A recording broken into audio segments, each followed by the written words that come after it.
it just in case someone wanted to hear. Okay. So I also thought it was really important that we have a meeting like this. I was hoping that Selena would have said yes, because she's expressed she wanted a meeting before, and and truth be told, I declined the meeting privately with her because I felt that if I'm going to speak my truth, I'd speak it to you with you present. I don't think it's productive conversation between the two of us alone, because then it'll just be hearsay and really not my words. And often what I often find, based on everyone sending all kinds of things that are said, that that's actually not my perspective. So I think it's important that you hear a perspective and what I think can be accomplished from me. Also, I think that it would have been more productive for us to be together and her to be in the chair next to me, because then we can talk about where we think that this could go productively on either side, and people can have an informed choice on how to, on what decision they make for themselves, because this is about making a decision for themselves. Some other things that I want to say, because I'm going to be as transparent tonight as I possibly can. I don't believe in disrespect. I have not disrespected anyone in this process just because it's not really in my character. And also, I truly believe you have to know someone to disrespect them or not to like them. So I actually want to make it very clear today that I have nothing against Selena. I actually, to be honest, don't know her perspective or her why she's passionate about it. I would like to know, but I don't have any feelings about her or not even like her. She's a flight attendant that's here, and we should respect each other. And that's what life's about. So that shouldn't be happening. And I'm not sure why it's happening with certain flight attendants, because this is just a different perspective. Our end goal is the same. I've done a few articles in regards to this if they asked me to speak. And what I've said is, what saddens me most is that flight attendants often are in the middle of this conversation in regards to wanting their needs, and companies make money and unions make money, and we sit in the middle begging for that. So like, if we came together and we stopped that, we would get some of the things we need, and the fight needs to be bigger than what we're doing right now. And the industry's changing. I know it's been an industry standard to use union contracts, but that doesn't have to be, and nor do we have to get in line for it. So that's pretty much my introduction in, how I feel about it. I'm going to cover a little bit more of that throughout my talk today. So bear with me, okay? Not that savvy about the computer, but I'm gonna do some things because I want you guys to see what I've been doing and what I do in regards to my mindset on how we could get things done and why I don't agree with union contracts. Before we go there, I want to address the CIE issue because that often comes up a lot of times in regards to CIE. I'm going to say this very publicly because I want you to understand I stand by my decision to reach out to CIE. And the reason I stand by that is I'm going to get to the website that actually, in regards to the decertification, a decertification is underneath the National Mediation Board. That is governed through the government of the United States, that we have the right to a decertification. On the other side of that, when I go through things tonight, because I'm actually going to pull things up for you guys to see, the National Mediation Board is a part of union contracts as well, because they actually will be on our contract. So the exact people that I am asking for a decertification when we get all of the cards is through the National Mediation Board, which is used also in regards to if we had a contract. CIE is used for me, and actually I hold a retainer with CIE because they are free legal advice for any employee. And in order for me to actually do this process and feel comfortable with the process, I wanted to make sure I had legal advice so that I wouldn't do something that I'm not allowed to do, and I understand what I am allowed to do or say, or what are the avenues I need to be looking at. CIE gives me that for free so that I'm able to navigate through this process through the National Mediation Board. It is a nonprofit who does that. So the only avenue which I can take them out completely would is CIE, and I can still do this through the National Mediation Board, but it's not wise for me myself because I wanted to make sure I protect myself. It's the same as the AFA, CWA, who has attorneys on their side who actually are a part of contracts and who look at the contracts and do the same thing on the AFA side. And they would be your representation through the union if you ever needed an attorney. You would use the AFA attorneys. So the same exact thing. So I wanted to debunk that because I hear there's a lot of conversation and there's many people that send me all kind of texts and what's said about CIE and what their role is. So I wanted to talk about that. I'm going to take it even further. I'm going to share a screen with you because I want to share some things with you so that you understand where I'm coming from. So bear with me. I'm going to share my screen.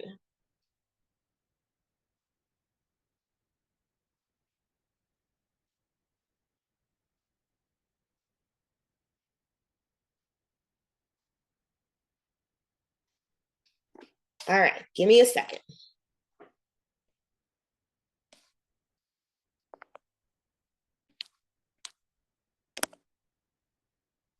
First, I want to go into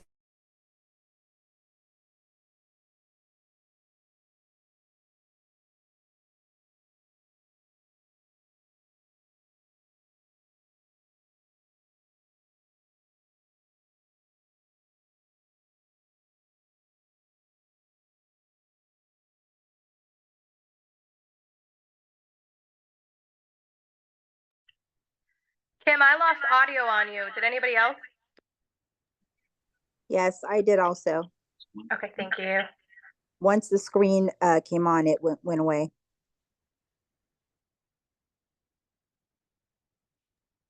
Kim, can you hear us?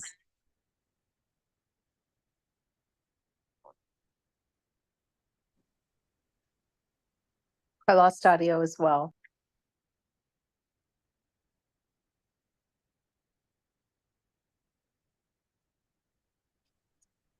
She just left, so I assume she's going to be joining again. Yeah.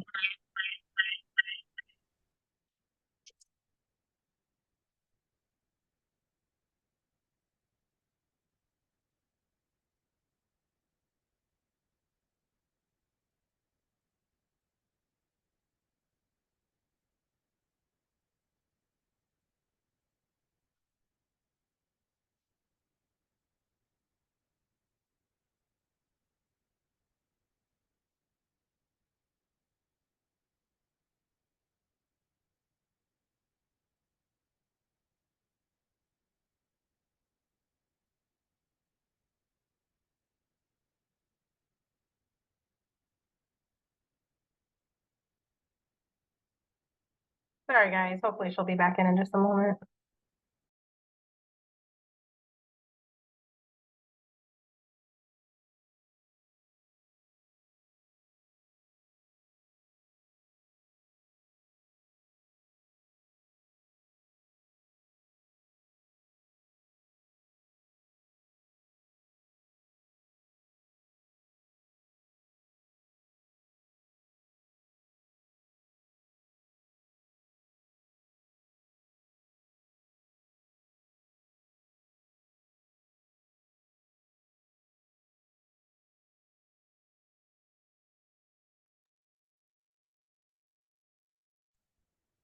What's with the blurry screen behind you, Shar?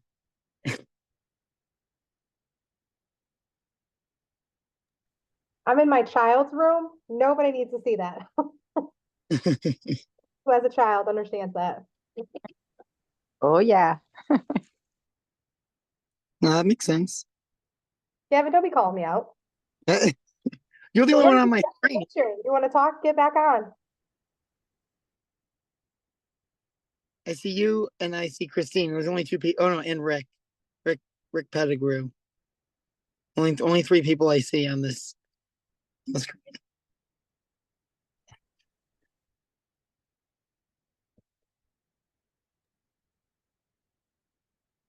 Well, I don't see nothing but a picture of you, Gavin.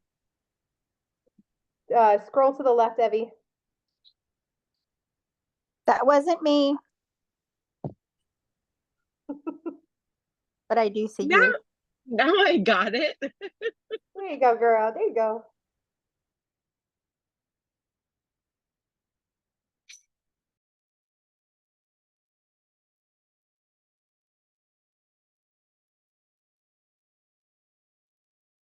Charlene, do you think you and Gavin can give some input while we're waiting on Kim to get back on? So you all have been in the fight, share some of the pros and cons. Go ahead, Char. Oh, Gavin, since you like to talk, sir. You can go first. Go ahead. You're on the screen. Oh, Gavin, you're rough.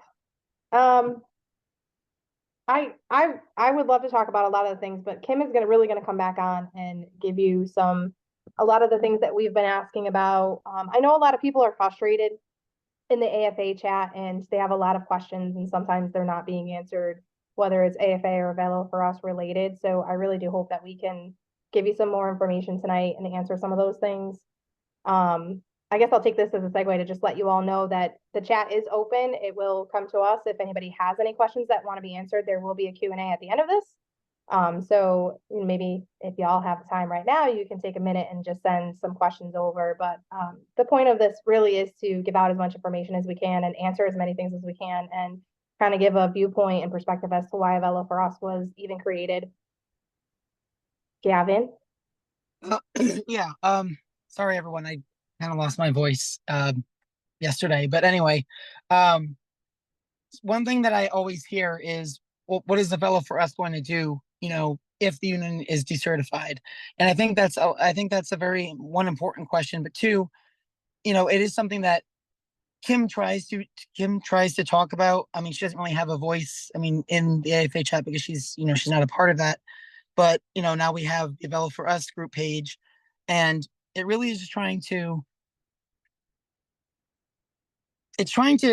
show that it's not just a platform to decertify. That's not the goal. Isn't just to decertify, no longer have the AFA represent us and then just be a free-for-all prior to AFA organization.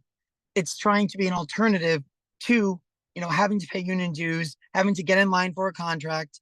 That I just looked at the latest update, and there's still a lot of sections that need to be negotiated upon, and having that direct relationship. And I understand that the AFA, that we have AFA representatives from each base, that discuss, and that, a few of them going to the table, to negotiate with Jeff and other senior leaders and at Avelo.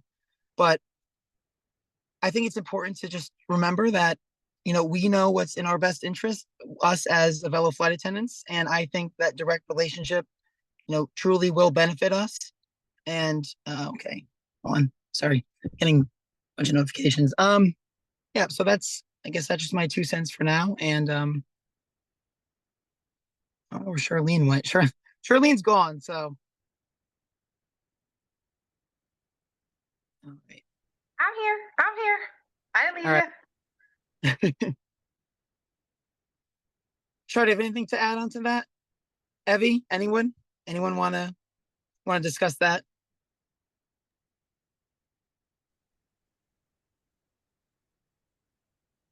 I see Evie, I see Christine, Joe, and Michael Chalemi, I think. Michael's there, yep.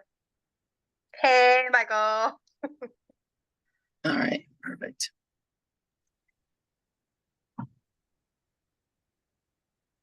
I think one thing to bring up that might be good is the cards, the actual cards themselves. I think a lot of people think that when you sign that, you're signing up for Avelo4Us. And I think what needs to be known is the card is just to have a vote. That card is just out so that we can actually have a vote. You could still vote for AFA if you want it. You can vote for Avelo4Us if you want to give it a shot and give the company a chance to work with us. I mean, if they mess it up, then you can always go with the union. There's AFA, there's APFA, there are other unions, but I think people misunderstand what the card is. The card is just saying, hey, let's have a vote. and let us all have a voice in what we choose. So I think that's a very big misconception with that card going out right now. And I would hope I know it's something that, everybody can choose to sign it or not, but I would hope that nobody's shoving it down anyone's throat, things like that I've heard, which I don't believe. But yeah, I just think Okay. it's a misconception. Welcome back. Sorry, Kim. guys, my computer got stuck. I told you I'm not good at this. Okay, so did everybody see that website though?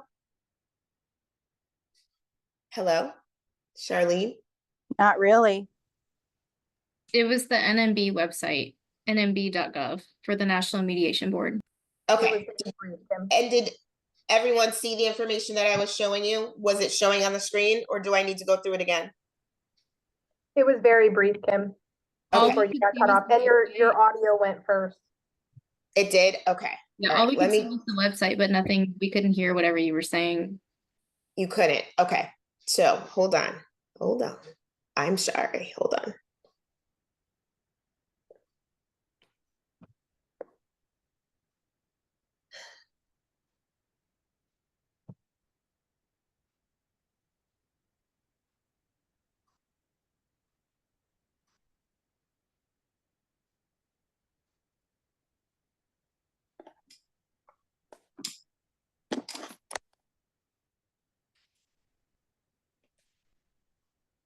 Can you guys see it now? Yes. Okay. All right. Yeah. So this is the website. And let me just go back to, just to make sure you did hear. Did everyone hear about the ballots, or should I go through the ballot again? Go over everything because your audio cut out really quick. Perfect. Okay. So this is the National Mediation Board website, and I only brought this up because I wanted to debunk the CIE part of it that you think is moving this. All of the decertification, and on the other side of this, union, your contracts goes through National Mediation Board. So I want your homework, to go through this website. It's really important because it has so much valuable information. When you go into the National Mediation Board website, you're going to type in decertification, and this screen will come up. Once you go into the screen, you're going to scroll down in the decertification section, and you're going to pick overview and questions. In the overview, it's first going to talk about the Railway Labor Act, which is what we're underneath. That is what it's going to talk about, the overview, because most decertifications fall underneath people that are underneath the Railroad Act. So that's why the first paragraph is about that. Then as you scroll down, it talks about actually what we're going through, the authorization cards, and how the authorization cards need to be filled out and why they need to be filled out that way. The other thing about CIE, the reason it was so important for me to use CIE, is I wanted flight attendants to have an opportunity to send in their card without necessarily me knowing that they sent a card, and to have privacy. So the cards are going to CIE. However, this talks about that the National Mediation Board is responsible for the authorization of those cards and to verify that those cards are actually real. And once I've received all the cards that we need and I fill out the application, they are responsible for the process of how this works. They will stop the union contract at that time. There will be no negotiations, and then they will certify that the cards are real. They're protecting not just us, they're protecting the union as well. They need the process to be a very clean, sterile process, so that's done correctly and fairly. So it talks about all of that, and it talks about the show of interest. We need 50% of a show of interest of the craft of flight attendants to fill out authorization cards. It also talks about interveners, and I'm going to talk about that when I go to the ballot. I'll go back to the ballots in a minute and talk about that one more time, but it talks about what that is. So I'll table that because I will get to that. It also answers questions about how can an employee decertify their current representation without getting another one. Employees can directly decertify their current representative by signing an authorization card stating they no longer wish to be represented by their current organization and filing applications seeking an election. If the majority of the valid votes cast in the election are for no representative, the current representative will be decertified. And so I'm going to show you a ballot. But what I ultimately was showing you is this website is super important, and that the decertification goes underneath the government. That's most important for you to know, that it's not just something that's come up by an organization. It actually goes underneath the National Mediation Board. I also want to show you on this website a few other things before we leave it and I go into some other things. Right here, this is a sample notice of election and mail ballots. I wanted you to see the ballot. And the reason I chose that is also because of some language and chatter that has gone about with some of the flight attendants, and the ballot won't allow me to say that I want a union. That's actually not true. This is the sample of what the ballot will look like. United States of America official ballot of the National Mediation Board. It'll have a case number. It'll say the flight attendants of Avelo Airline sought to be represented by applicant union. So you would have the choice to, one, if you desire to be represented by AFA, you would check this box and it'll say the applicant union. If you choose to have a third party, when we talked about an intervener, that's what they're talking about here. If someone, let's say, decided another union, another individual, another organization says, no, I got the Avelo flight attendants, I'd like to be on that ballot, then that's the box you would check for them. The last one, if you desire to vote against representation, then you would check, no, I do not want to vote for representation of any other, and we'd like to represent ourselves. That would be the last box. So that's what the official ballot looks like. And I wanted you to see it underneath the National Mediation Board, so there's no hearsay of what the ballot would look like.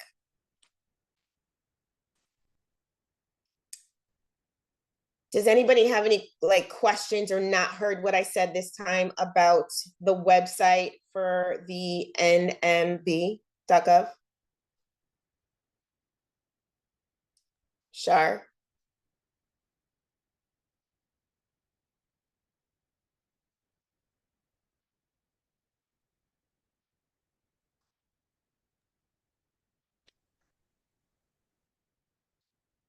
Alrighty.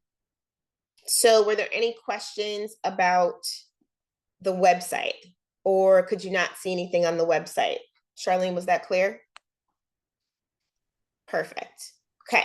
So I just wanted to bring transparency to the process, and I wanted you to have something to look at the process for yourself. So that's the only reason that I brought up the National Mediation Board. Next, I want to talk about is I wanted to go into the AFA and how I've been looking at some contracts.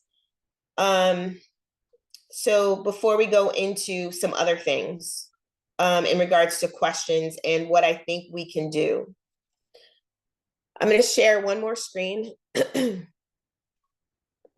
taking you around the world today to all these different things. So bear with me.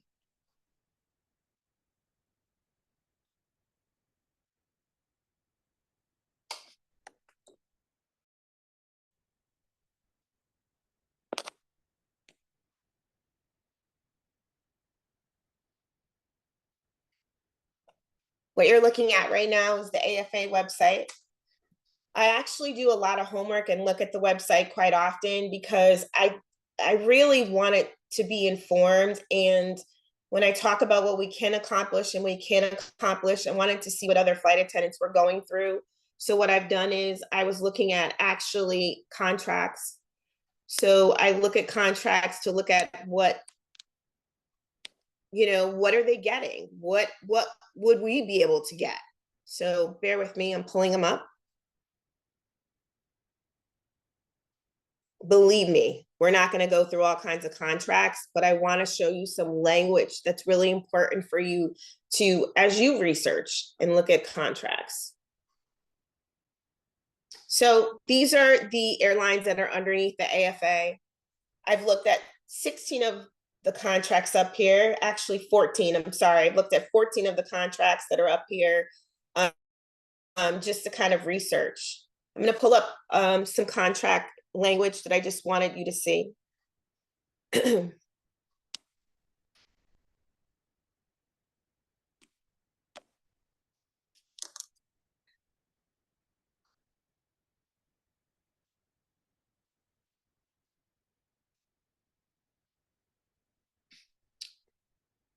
When looking at current contracts, I was looking for some common things in contracts.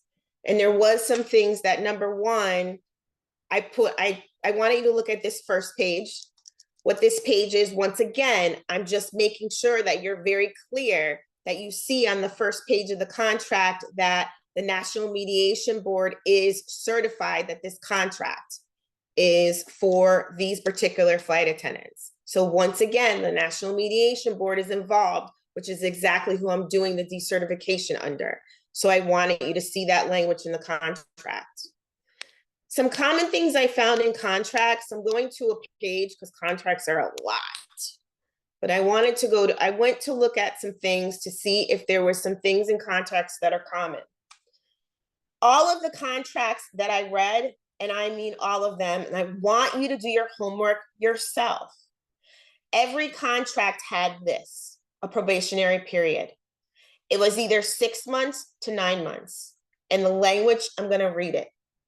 During the first 180 days, which is 6 months of unemployment, extended by a period of furlough, suspension of leave of absence, each flight attendant shall be on probation. Second sentence, discharge, discipline, or furlough.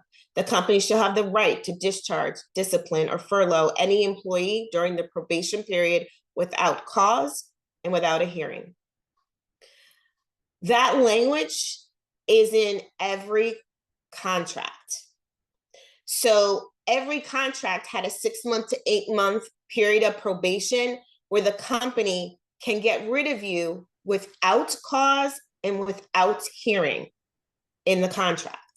And I thought that was really important and very valid for you to understand, because I've heard flight attendants say that they wanted job security. And most companies and most employees don't make it their first year based on whatever, whether it be attendance, whether it be discipline, whatever, in the first year. Well, the company's protected in the contract without cause and without a hearing, you can be fired, discharged, disciplined, or furloughed. I want you to make sure that actually you don't listen to me. Go to the AFA website and read contracts. It's in every contract, the probation. Some are longer than others. Most of them are at the 180 day. Some of them are 9 months. And they start from the day of graduation and the 9 months. Now, after it, because I don't want to be very wordy and go into a lot, there's a lot that goes into the probation too. And it talks about you need to pass certain milestones with some of the probations, check rides. You have to make sure your hours. There's a lot of stipulations in the probation that are not leading towards us. They lean towards the airline. So that was really important that I pulled it up just so you see when it talk about job security, for 6 to 8 months, you may not have it, or 9 months. So yes. With that, with all the contracts that you viewed, I know you spoke with me that you viewed about 16 contracts. Do you see that pretty much straight across the board? Is that something that we would see different at Avelo, or is that something you'll see across the board even with Avelo? You're gonna see that with Avelo. Oh yeah, you're definitely gonna see it. What company doesn't want to have to worry about dealing with the union?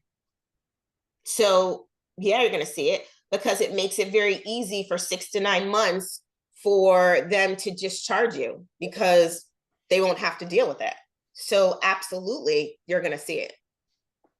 I have a quick question, but without a contract, they could essentially terminate your employment at any length of your employment. So the loyalty of an employee becomes less secure. Yeah, of course. Yes, they can. And we're going to speak to that. I'm going to go into some other things in regards to that. But I just wanted you to see the language. Like, listen, don't take it just from me, because I want you to do your homework yourself. But I wanted to bring these things up because it's really important you read language. There's some other things that I want to bring up too. Joe, I want to hear what you have to say. I'm going to get some other things out because that is valid. But I just wanted to make sure we talk about that could happen, because it's I can tell you all 14 of the one that I read. Okay. And they range 6 months, 9 months. Nothing was less than 180 days, but some were more, the greater, but mostly around the 180 days, which is 6 months. There's some other things I'm going to pull up.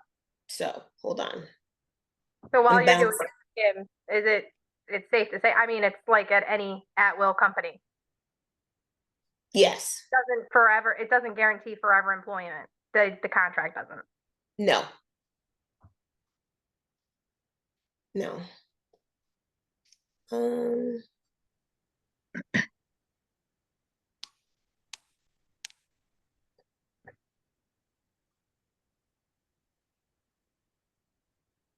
Okay. So I went into guys, the thing about contracts are pages and pages and pages long. So it's like hard to pull up some things, but jot these things down. So when you go into contracts, you can verify the pages that I pulled them from. But I pulled some language and different things because I wanted you guys to see some of the things that I was looking at. We already talked about this. This just talks about the National Mediation Board involved in a contract. I also pulled some things here. This is from a contract from Hawaiian, I believe. Per diem.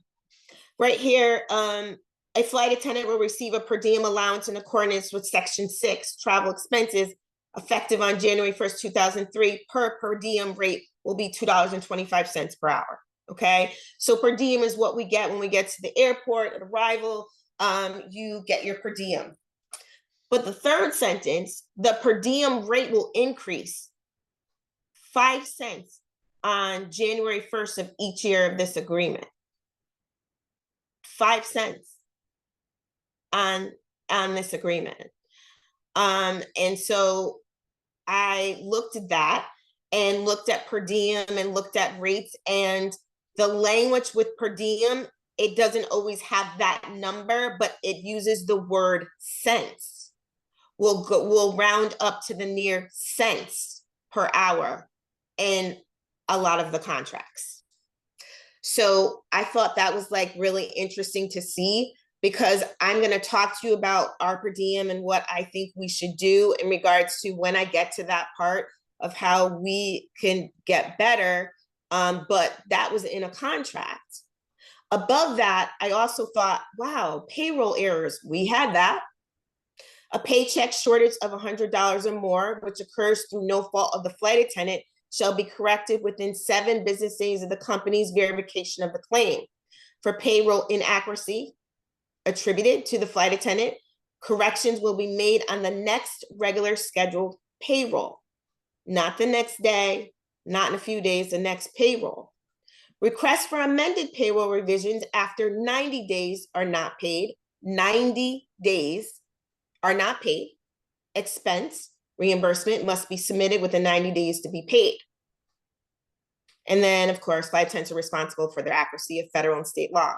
So I like, wow. So like if a mistake that is not yours, this is what they can do in regards to your pay. It's $100 or more.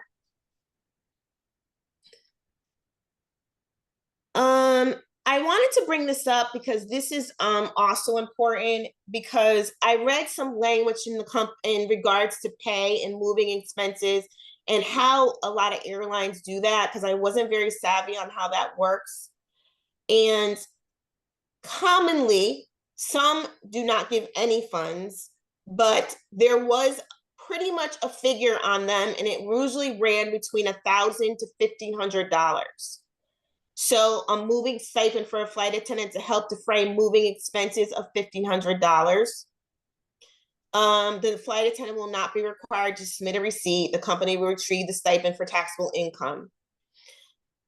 Which I thought was also very interesting because Avelo offers money.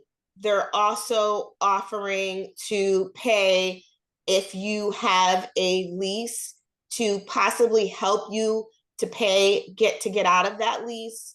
They're also offering to let you go to a base, even if it isn't open. And that language wasn't in any of the contracts. So if you're doing your homework on your own, I want you to look at that because it is important for you to understand what other contracts are doing in regards to that. And Avelo is already offering something that's better than most contracts were offering. Meal opportunities. The reason I brought up meal opportunities is this is something that I wanted Selena to be here because I really, it didn't sit well with me, but when the meal came up with California, which is a law, absolutely should have been done. My question was the union was involved in that. And when the cards had to be signed, that if they don't sign a card, then they were not going to pass, that they were going to pay the California flight attendants for their mealtime. I was wondering why the union didn't push the company to do that across the board, because the bottom line is they should have said, put your money where your mouth is. If you're going to do it for all the flight attendants. Let's make that fair and let's be cutting edge. And so it was only pushed in California because that's where the law was, but meal breaks and pay should have went to everyone. So I think that, that's something that we should definitely put on the books to be talked about. And in this one,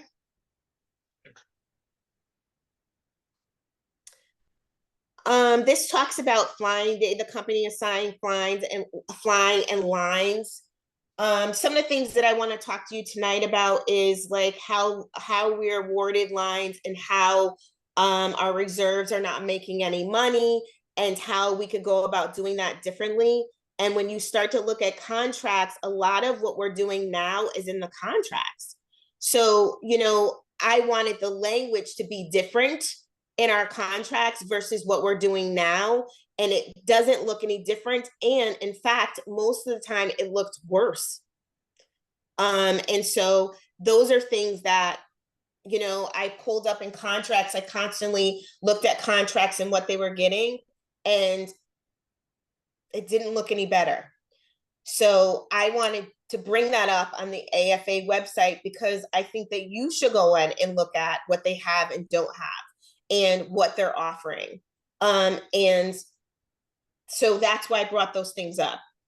I didn't want to go through a whole bunch of contracts and have you go through things, but now, you should go on and you should look. They're public knowledge, so you can see them and you can see what's offered. There's a difference between needs and wants as flight attendants. There are things absolutely that we need now, and there are wants that we can use and we need, but they're not essential to us at this moment.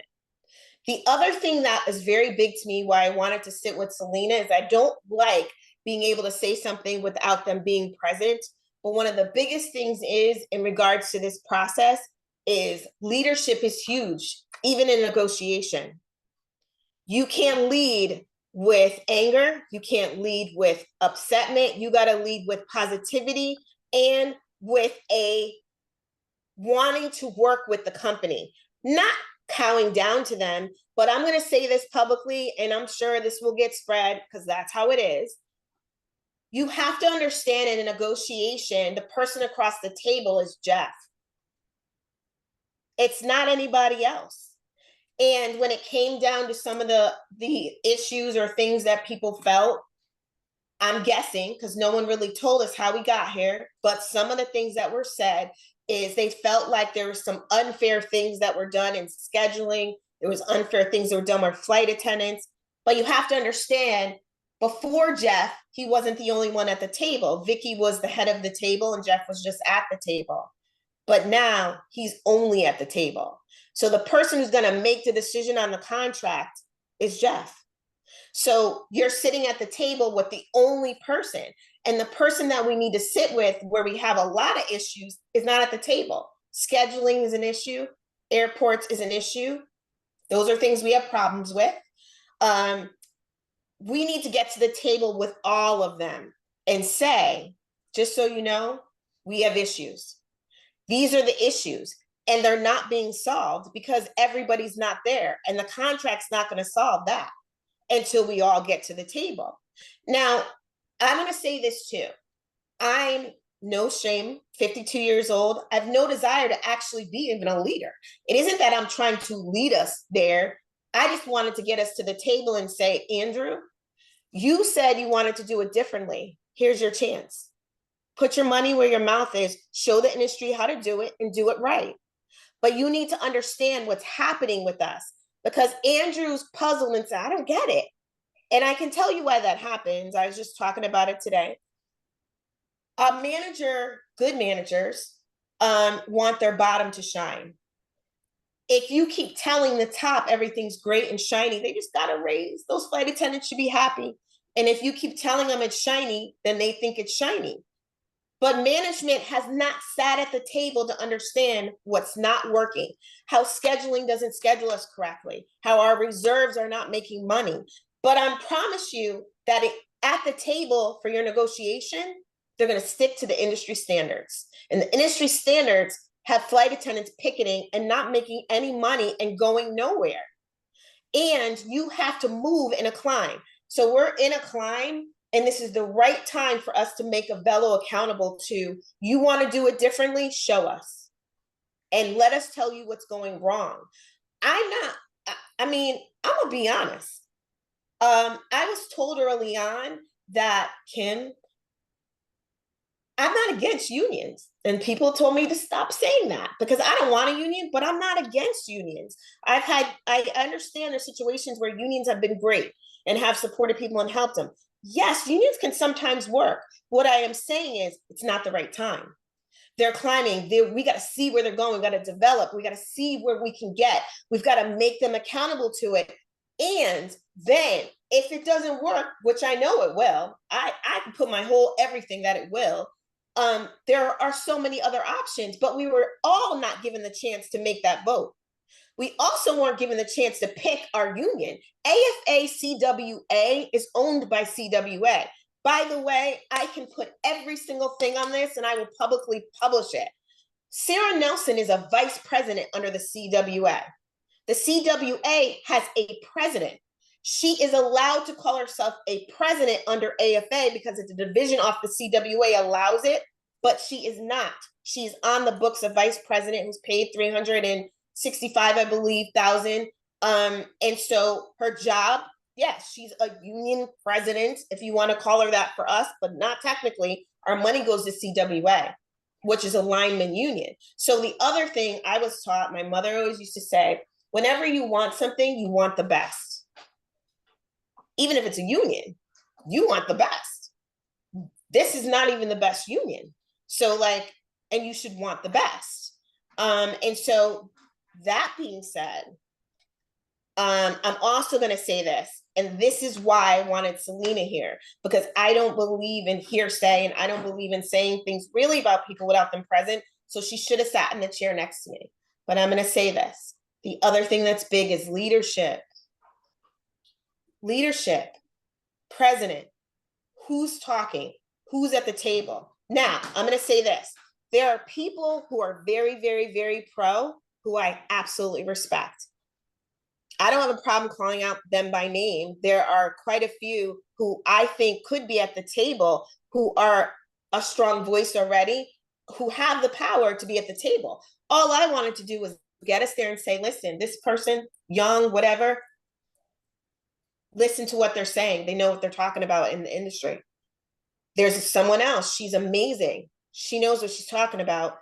You should listen. So like, I never said I had to be at the head of the table. I just needed to get us there and for them to listen. So, you know, Hey. that's, yes.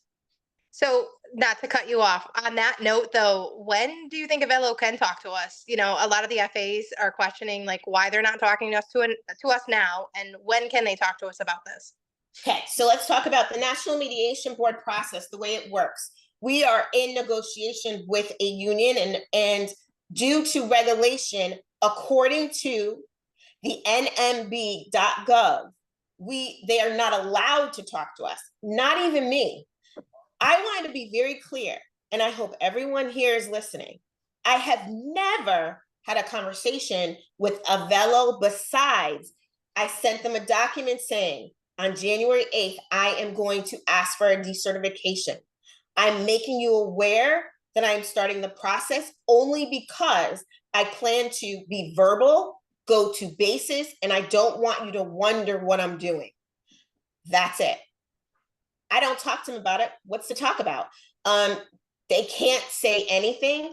That being said, Avelo is allowed to jump in once all the cards are in. So once I have enough cards, and we're halfway there, once I have enough cards, we will apply for the application through the National Mediation Board. The National Mediation Board will accept the application, then they will halt the process of negotiation. Doesn't mean that we're not going to necessarily continue to have a union. They halt negotiations so that they can verify that this application is true, authentic, and was legally done. They will take your cards and they will ask the company to send them who works for the company. And they will verify that you are a flight attendant that filled that card out on your own and signed it. Once that is done, Avelo is allowed to step forward and give their account and tell you what they're willing to do. Does Andrew want to do that? Yep. He said that before. He's like, I want a chance. I want a chance. And so, yes, he would be able to do that once the card's in. That doesn't mean that necessarily that you wouldn't have a union. I showed you a ballot tonight because I wanted you to see. Then what'll happen is they're legal. Well, then let's have a official ballot election, which will come in the mail to you. And you will fill out your election card, and every flight attendant in Avelo will do that. And then there will be a decision made based on a government decision of those cards. I've said to anyone who knows me, I've had many great conversations, but very pro flight attendants and flight attendants who are not. I will stand by whatever decision, and I will do my part once that is done. And so that's how the process actually works, and Avelo is able to step forward then. Did that answer it, Charlene? Yes, ma'am. Thank you. There are a few other questions that are around that, but I'll wait till the Q&A to ask that. Yeah. I wanted to ask a thing, if you don't mind, Kim. Yep. I just wanted to say that even on that sample ballot and through my own research, I mean, you don't have to vote. Like it gives every single opportunity, flight attendant an opportunity to vote. But if I don't want to deal with any of this, I don't want any part of this, you're not obligated to vote. There's no penalty if you don't vote. So I just want to make everyone aware that if this we decertify and there's an election, okay, well, if 80% of people say no, AFA is great for us, we are ready to get our contract. I know Kim just said, she'll stand by any decision. I also agree with that. I think everyone here wants what the majority wants, but when there's a lot of people that don't enter the conversation, you really don't get that majority, the true representative majority, when let's say even half of the 260 or 270 flight attendants, I don't know, I feel like it's always up in the air, but the amount of flight attendants that we have are actually vocal and willing to vote. Right. So, but I'm like old school. So, Gavin, I'm going to say, if you don't vote, then you can't complain. Because I think a lot of flight attendants, even in this whole process, complain, but are doing nothing. So like make a decision. And I don't care really, make a decision either way, be verbal either way, so that you do have a voice and you do have a decision. Because at the end of the day, even with a union, we have 10,000 flight attendants out there, or 100,000 flight attendants. I think there's 100,000 flight attendants. If we all the airlines who are fighting for contracts, they're fighting for fair, to be treated fair. They're underneath the Railroad Acts, which we don't belong in anymore. So, like, yes, have a voice, because this is not fair to any of us. Whether what airline, doesn't matter what airline you work for, it's wrong. It's wrong. So, like, if you're in the industry, be fair to the industry and use your voice. Doesn't have to be a aggressive voice. It doesn't have to be like me, where you step forward this much, which can be uncomfortable at times, but do something. And whether it's the pen to paper and that's it, then that's amazing. If you just say, let me just make the X somewhere. That's what it's about, is just make a decision, just don't sit. I want to talk about what will we do, because most people are like, well, Kim, if we don't have a union, then what? So I want to talk about that. I talked to you about there's a difference between needs and wants. There are things that we absolutely have to go to. So I'm going to bring up some of them. In regards to per diem, that's something that when people are like, well, I think they should raise the per diem, I think we should have it. And I go, I think we shouldn't have one. I would propose that the company pay us for half our hourly rate for boarding and deplaning. Negotiate that for the first 2 years. And the reason we negotiate it for the first 2 years is because the company is still climbing. So if you give us half our hourly rate for the first 2 years, that will put money back in our pockets. The $2 and some change makes us no money when we check in, but that will. And also at the back end, you need to move it from 15 minutes. Let's be realistic. We're working past 15 minutes. So can you move that to 30 to 45 minutes past the door opening? Because we are working. Our customers are still on board the aircraft and we're still working. So that's a negotiation that I would say that we need to put on the table. It would be cutting edge in the industry. The only one who's getting it, read every contract. There isn't anyone who's really getting it these days, and it would be cutting edge for a low-cost carrier to do the right thing by its employees.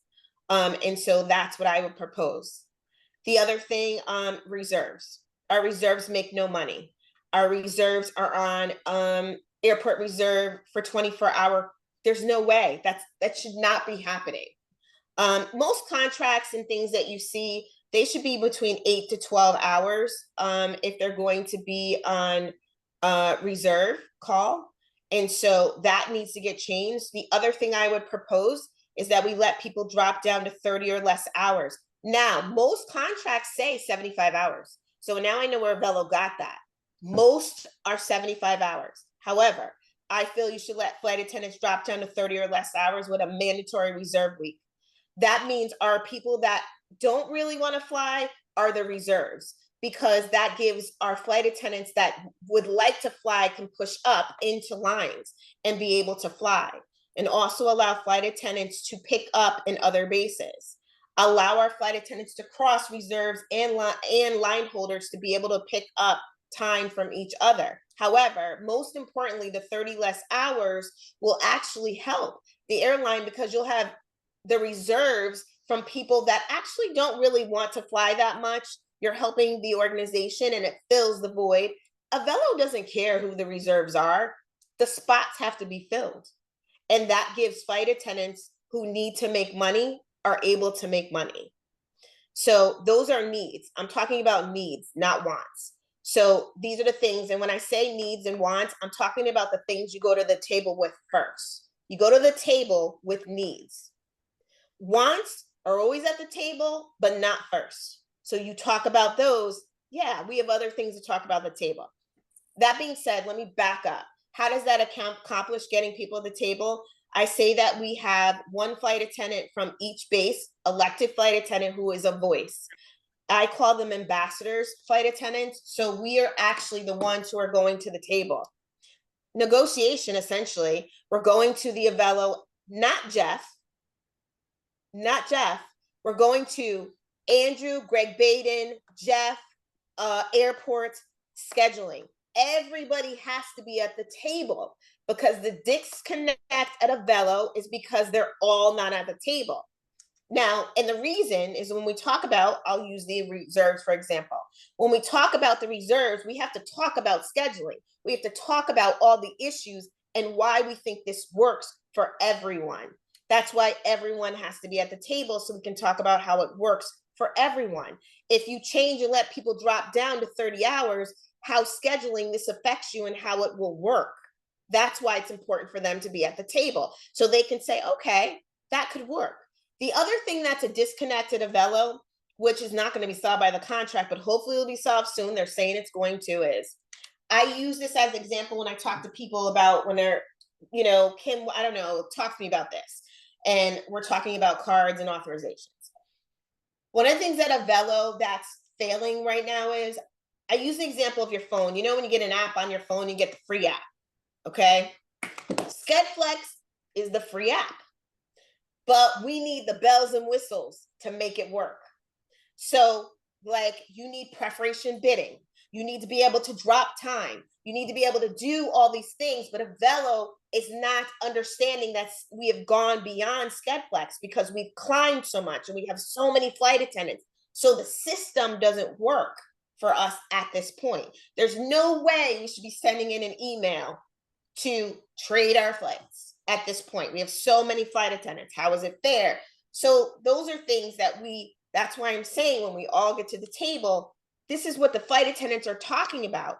This is why they're upset. This is what's not working. Then Greg Baden, Andrew Levy, and all the others, wait a minute, why are you guys emailing? Why is that happening that way? So then all parties understand how it's affecting us. And then we are all part of the plan to fix it, because we ultimately need to fix it, and we can.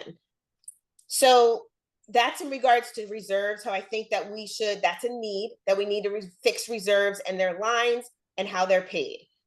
Boarding and deplaning, that's how I think we can fix that. The only time that per diem is really great for you is when you're out of base. And Avelo keeps making it very clear that they're not going to have layovers. So you don't make money that much out of base because we're not out of base. So you have to make money in other ways. You know, we need to talk about, you know, also getting paid. IOEs don't get paid enough. Those are the things that are needs. Like, you want us to be an IOE and you want us to be there when flight attendants, you know, come out of training. Well, you need to have a better pay for that. We don't get paid very well for that. We need to talk about leads. We have so many other things that are so valid right this moment to put money in our pockets. You're going to wait another year or two with a union contract. Needs are not coming now. They're not. Kim, these needs, so what I've learned throughout this whole thing, these needs that we have are all growing pains for a company that has only been out for 3 years. So to have somebody, an AFA, come in and try to correct those with basic contracts, it's still not supporting our needs, because we're a growing company. We are not the other airlines. We have not been established for 15, 20, 30, 40 years. We are a growing company. There are going to be growing pains, and we need to be able to be heard through us and not third party. Yeah, I mean, the growing pains, yes, but there's a failures. Like, I don't know. I hope everyone, I keep hearing that Kim loves Avelo, so that's why she's doing it. There's failures. Avelo is actually failing at the climb. We climbed so fast that right now we're at this teetering, and we have to clean up the failures. But I'm going to say this one more time. At the negotiation table is one person, Jeff. He's the only one at the table. So your negotiations are going to be with him. Now, let me just say this. You have to understand, in a negotiation, they can negotiate down. So there is no guarantee that what you have, you can keep. They can negotiate down. So you may lose what you have, definitely. And so that, and also, I mean, from a company's perspective, I also have to say, the company's going to take a stance. They've already said it. They said it publicly when they did that document. I said that to you guys. Did you read the document that Avelo put out when they talked about if we have a union? They made it very clear, if this is the decision that you guys are making, we are going to honor it and we are going to do that. So they are going to play, we're gonna take a hit because they're gonna go, this is what you wanted. This is, you want an industry standard, this is how it is. So like, that's why I've said, even if hypothetically we do this for 2 years and we climb really well and then it all of a sudden doesn't work, okay, guys, where we at? What do you want to do? Do we need a union? And do we need the best union? Who are we going with? Southwest just got an amazing contract. Who are we going to do? We are better informed. We are in the industry. We've watched the climb. We know where they're at. And we're not just doing anything. The reason I've always had a problem with this since day one is because the people that made the choice for us were not informed or watched what was happening with Avelo before you make a decision. You don't ever jump and make a decision until you know where you're going. So that's where I was always at with it. So, you know, I think we can accomplish, I'm never going to say a thing. I know for a fact that we can get what we need and want. Needs. Wants, yes, we already get some of the wants, but Avelo is trying their best. If you watch how they move, that's why I brought up in contracts, you better read what they do if a base closes, because I'm telling you, in those contracts, they're not even giving close to what Avelo is offering already if a base closes. And bases are going to close because if they don't work, we got to move on. But what am I getting out of that? So like in contracts, they're not giving that. So I want you to pay attention to that because it could look not good. The other thing is, like, I know that some flight attendants are like, well, Avelo's a stepping stone for some people. So they like, they want to do bigger and better things, or they feel like, you know, when we say bigger, better, I mean, we have airlines that are well established for over 50 years. Like, come on, we know that there's legacies. So they feel like the legacy is where they want to go. And absolutely you should. I have friends that have left. God, I support them. But you have to care about us here because we feel that passion for that here as well. And there are flight attendants that are not leaving, including myself. So, you know, we have to think about that. And you have to be invested in, I'm here right now, what can I do? Even if I'm planning on leaving, but let me be fair to the industry. Let me be fair to flight attendants who are in the industry of aviation, because we all fall underneath that umbrella. So you should care about that. Anything else, Charlene? No, ma'am, I think that about covers it. And for anybody who was interested in knowing, you know, Kim had said Southwest has amazing benefits with their union. They are not AFA. You can look that up. I believe they're TWU local 556. Kim, do you know if that's, yeah. Yep. So, I mean, there are other options out there, like we had said. Yep, there are other options. I know that some of the questions that have come in and have been talked about on the front is about if, you know, Avelo doesn't come to the table because they've wronged us before, because that's what we hear all the time, right? They've wronged us before. They don't want to come and work with us. So a lot of flight attendants want to know, so what happens then? And Kim has pointed that out many times. Then we can go back to the table. Then we can go back and say, hey guys, do you want to work for another AFA?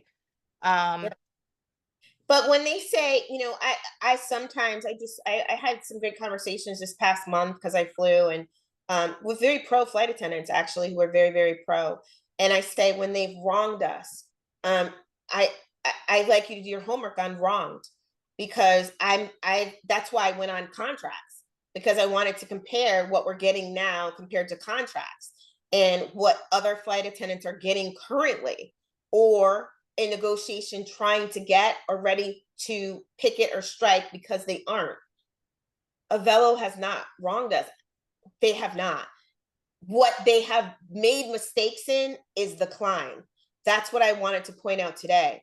They make very bad mistakes in a disconnection of how they do things. A never knows what B is doing at Avelo. Being transparent, that's an issue. That we often mess things up because scheduling doesn't understand how they do things affect the flight attendants, but in-flight doesn't protect us from that when they do that. So those are the things that they've messed up, and those are easily solved, because when you make, there's nothing worse than Andrew Levy and Greg Baden, the COO, and the powers that be sitting at a table with a bunch of flight attendants who just decertified, and them saying, wait a minute, this was over your schedules and they're having you do this? Why? No, that happens no more. This needs to be fixed. Oh, you know how we would like to fix that? There's a scheduling committee. I'm fully aware. I know that I hear this quite often about the scheduling committee, and we would love to assist in how you can do it better, because we know what's happening. Okay. Recently, someone asked Jeff about the scheduling committee, and this person came and said, you know what he said? He's like, no, no, no. When you have a contract, we're going to follow the contract. The scheduling committee can be, I actually read contracts. It could be put in the contract that we can have one, but the company can also say in the contract that, okay, well, we don't have to. We're going to put in the contract what we believe is fair. Either can happen, because remember, it's a negotiation. And then we also, on top of what we have in a contract and all this, how time it's going to take, we have to vote on that contract. Is it fair? Is it anything that we actually will accept? And that doesn't always happen. The other thing that jotted my mind, I wanted to bring it up, because this happened a while ago. Someone said, well, Kim, if we have a contract, we can bring anything to the table at any time. They're called addendums. So something in the contract that you know is not working, and we want to bring it to the table because we want to see if it could be a change.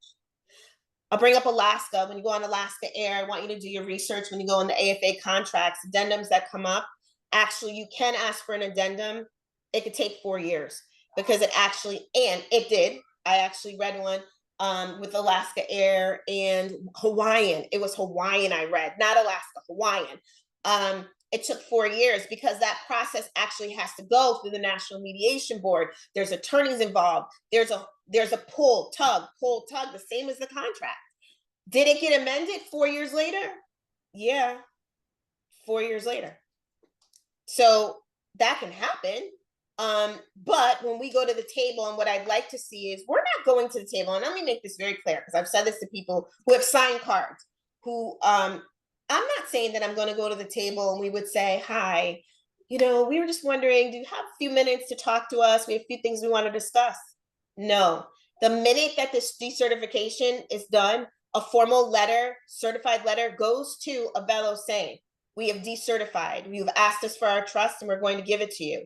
We would like a formal sit down day to talk about our needs at the table, requested, and who was requested. Okay. Kim, yes. Sorry, on that note, who would be the one to go to the table? I know a lot of FAs want to know that. I started to go through there. Thank God you keep me on task, Charlene. So an ambassador program. I like to say that we have an ambassador program, and what that is flight attendant from each base is an ambassador. We are the ones that come together, gather the information that's happening at each base. We sit at the table, we develop the document.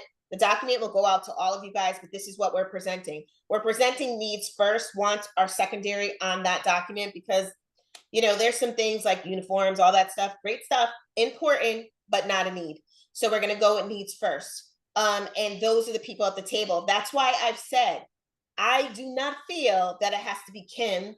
There are people that are so smart. I'm going to call them out. I don't care. I don't care what people say. But you have super smart people like Javon, who's super smart. Noelle is super smart. You have people that are actually, I know your position in pro, whatever. There are people on the other side that are on my side. Gavin, amazing. That are brains that are there, that have that. So there are people that can sit at the table, and believe me, they'll listen.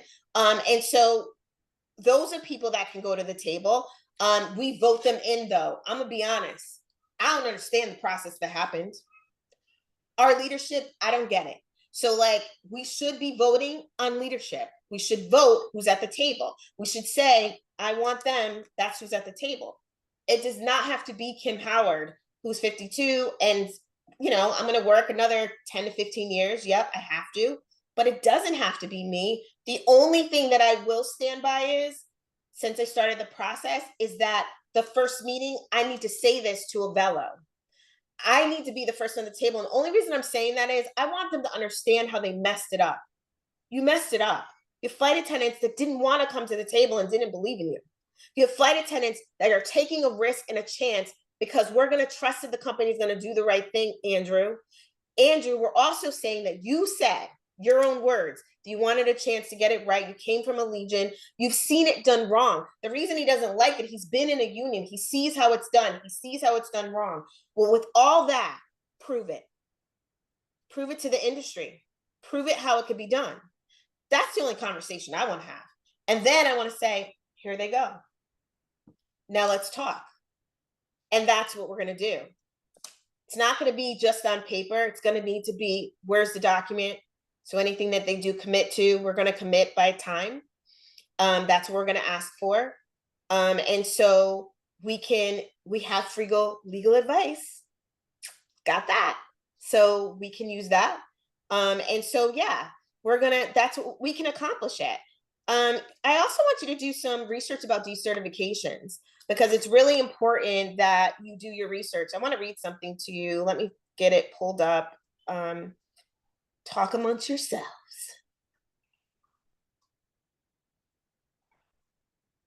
Hold on. I'm just trying to find it. I got a lot of stuff.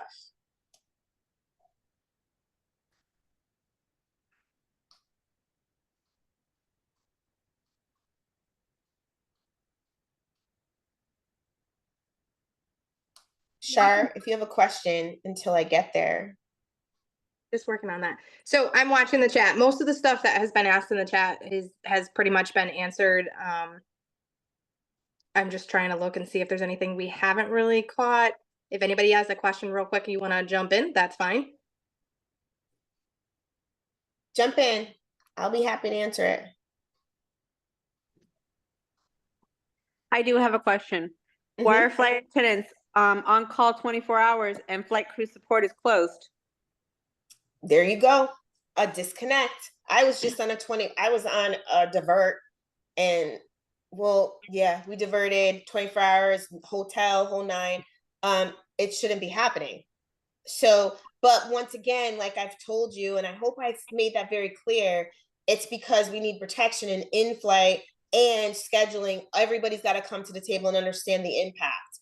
The other thing that's a failure at Avelo is another thing. It's a good and bad. Avelo likes to give people a chance in management that probably wouldn't have had a chance necessarily this early in their career. It hurts us sometimes because they don't understand, because they're still learning how what they do impacts us. Okay. Scheduling has a lot of turnover too. Since I've been there, oh my God, the department's turned over 1,000 times. So they're constantly moving and changing, which affects us.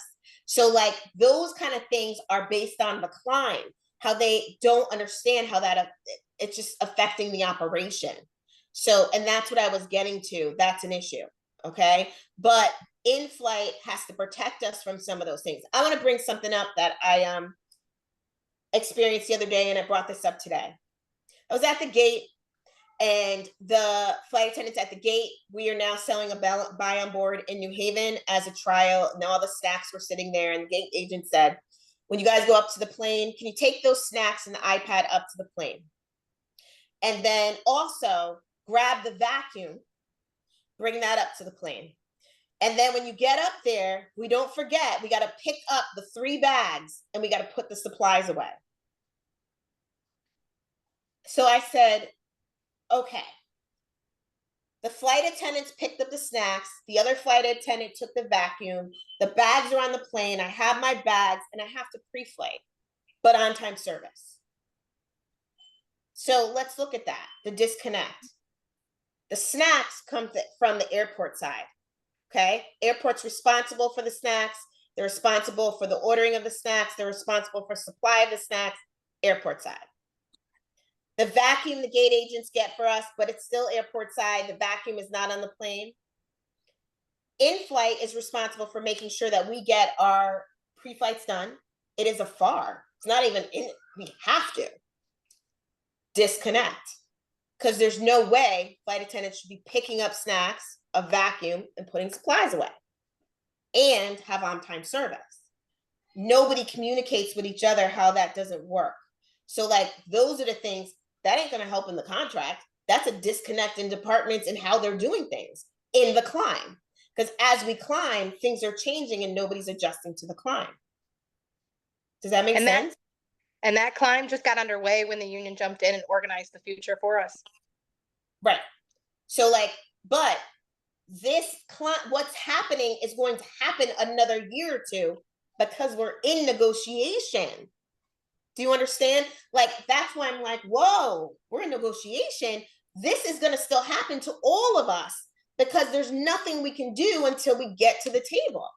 So like, that's what I'm talking about, that the climb is affecting us, and it's 100% affecting us, and it's 100% affecting your job every day. Right? So like, I'll give you another example. We don't get our pre-flights done because we're rushed by the gate agents because of on-time service. But actually on the back end, what was happening was, in our smaller airports, due to capacity, airport side is rushing them to get the customers out of the airport because there's too many customers in the airport. So we got to get them out of the airport and get them on their flights. So the issue is up here with how they're scheduling the flights. Then you need to change the scheduling so that it doesn't affect us over here. Do you understand that? So it's not the gate agents that are the issue, because it's not their fault either. It's here. Does that make sense when you talk about it that way? And so my thing is, I'm always about, like, my mother always said, when you deserve something, I bring my mother up a lot because I'm 52. When you deserve something, you deserve it now. And you get what you need now. And you make people accountable to what they say now. So my thing is, solely do it now. Do it now. Prove it now. And make the improvements. Make our job easier. Make it better. Make it so that it does run smooth. Make it so that we can have all these destinations and not have it where we're carrying snacks and vacuums and, you know, and putting away bags of supplies. No, do it now. So that's what I'm talking about. Pay us now for boarding and deplaning. Half our hourly rate. Look, and I'm fair. I'm not saying a full hourly rate, because I don't think that's fair to the company with a company that's still climbing. So you negotiate half of our rate right now. And then we will revisit it in 2 years. We can't stay there. 2 years, let's revisit it. Anything else?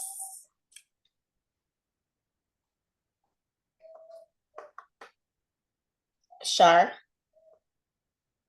I got nothing over here. I'm looking at the chat again. Are we opening a Q&A or Yeah, just go ahead. things on your Yeah. That was Caitlin? Yeah, that's me. Absolutely. Caitlin, you have anything? It's a little Floor is yours, girl. my apartment, but I'm here and I've been keeping note of my questions that I do want to ask. So I hate to be that person, but I do have several. So let me know Nope. at any point, We appreciate you. what time or whatever.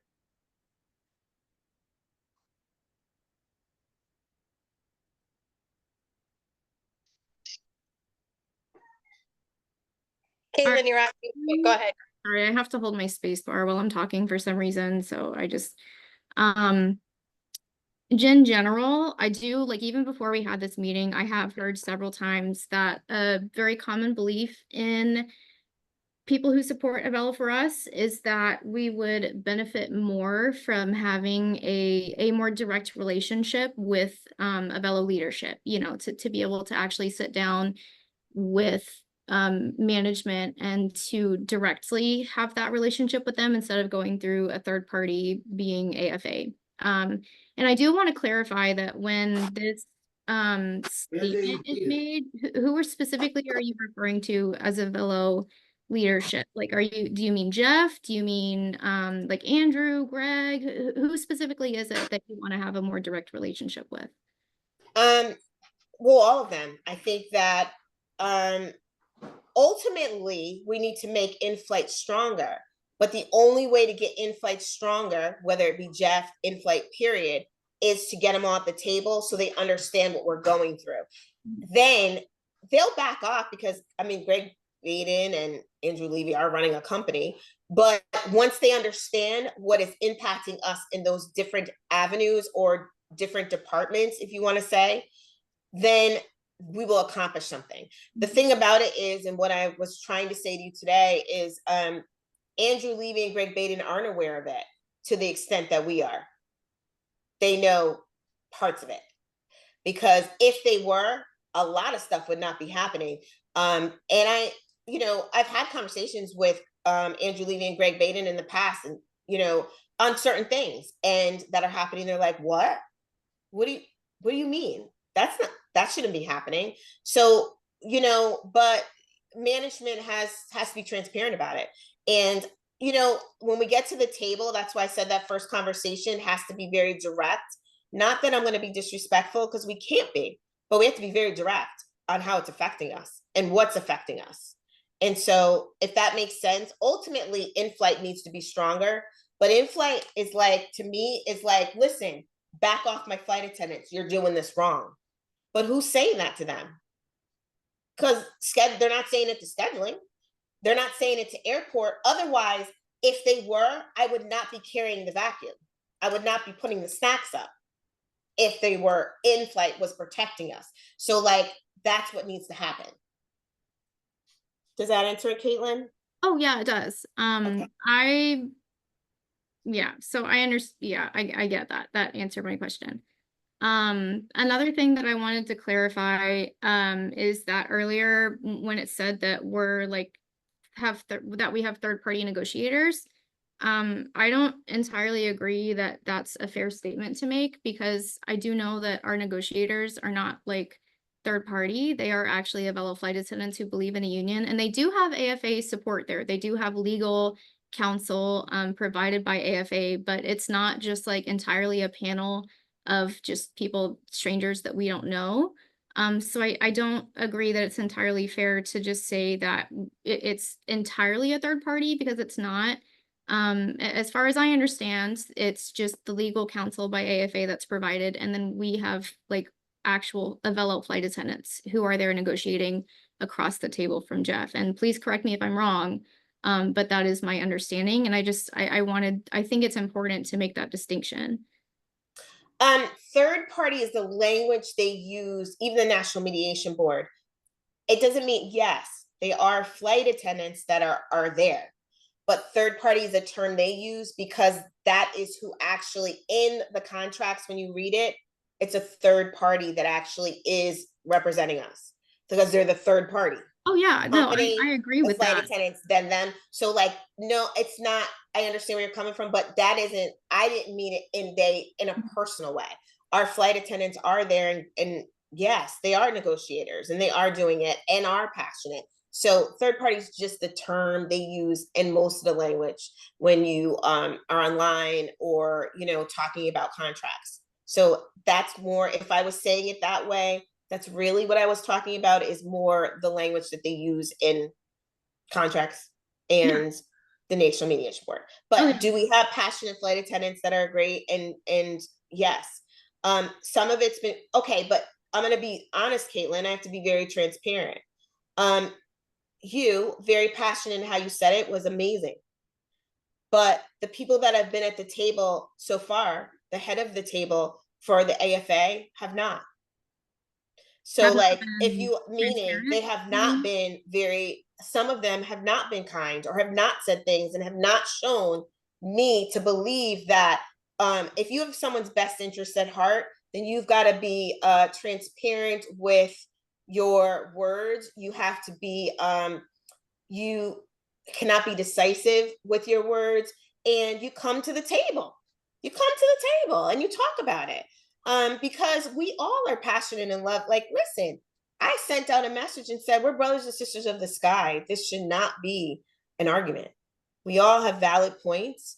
We probably would get further if we all sat together and talked about it and understood. I solely understood contracts because it didn't come from AFA and it came from me studying it. It didn't come from the website. It didn't come from an app. It didn't come from any of that. It came from me looking up the information. So, but are there passionate flight attendants? Yes. Now, that being said, I've had amazing conversations with very, very pro flight attendants. Amazing. And I respect them the utmost today.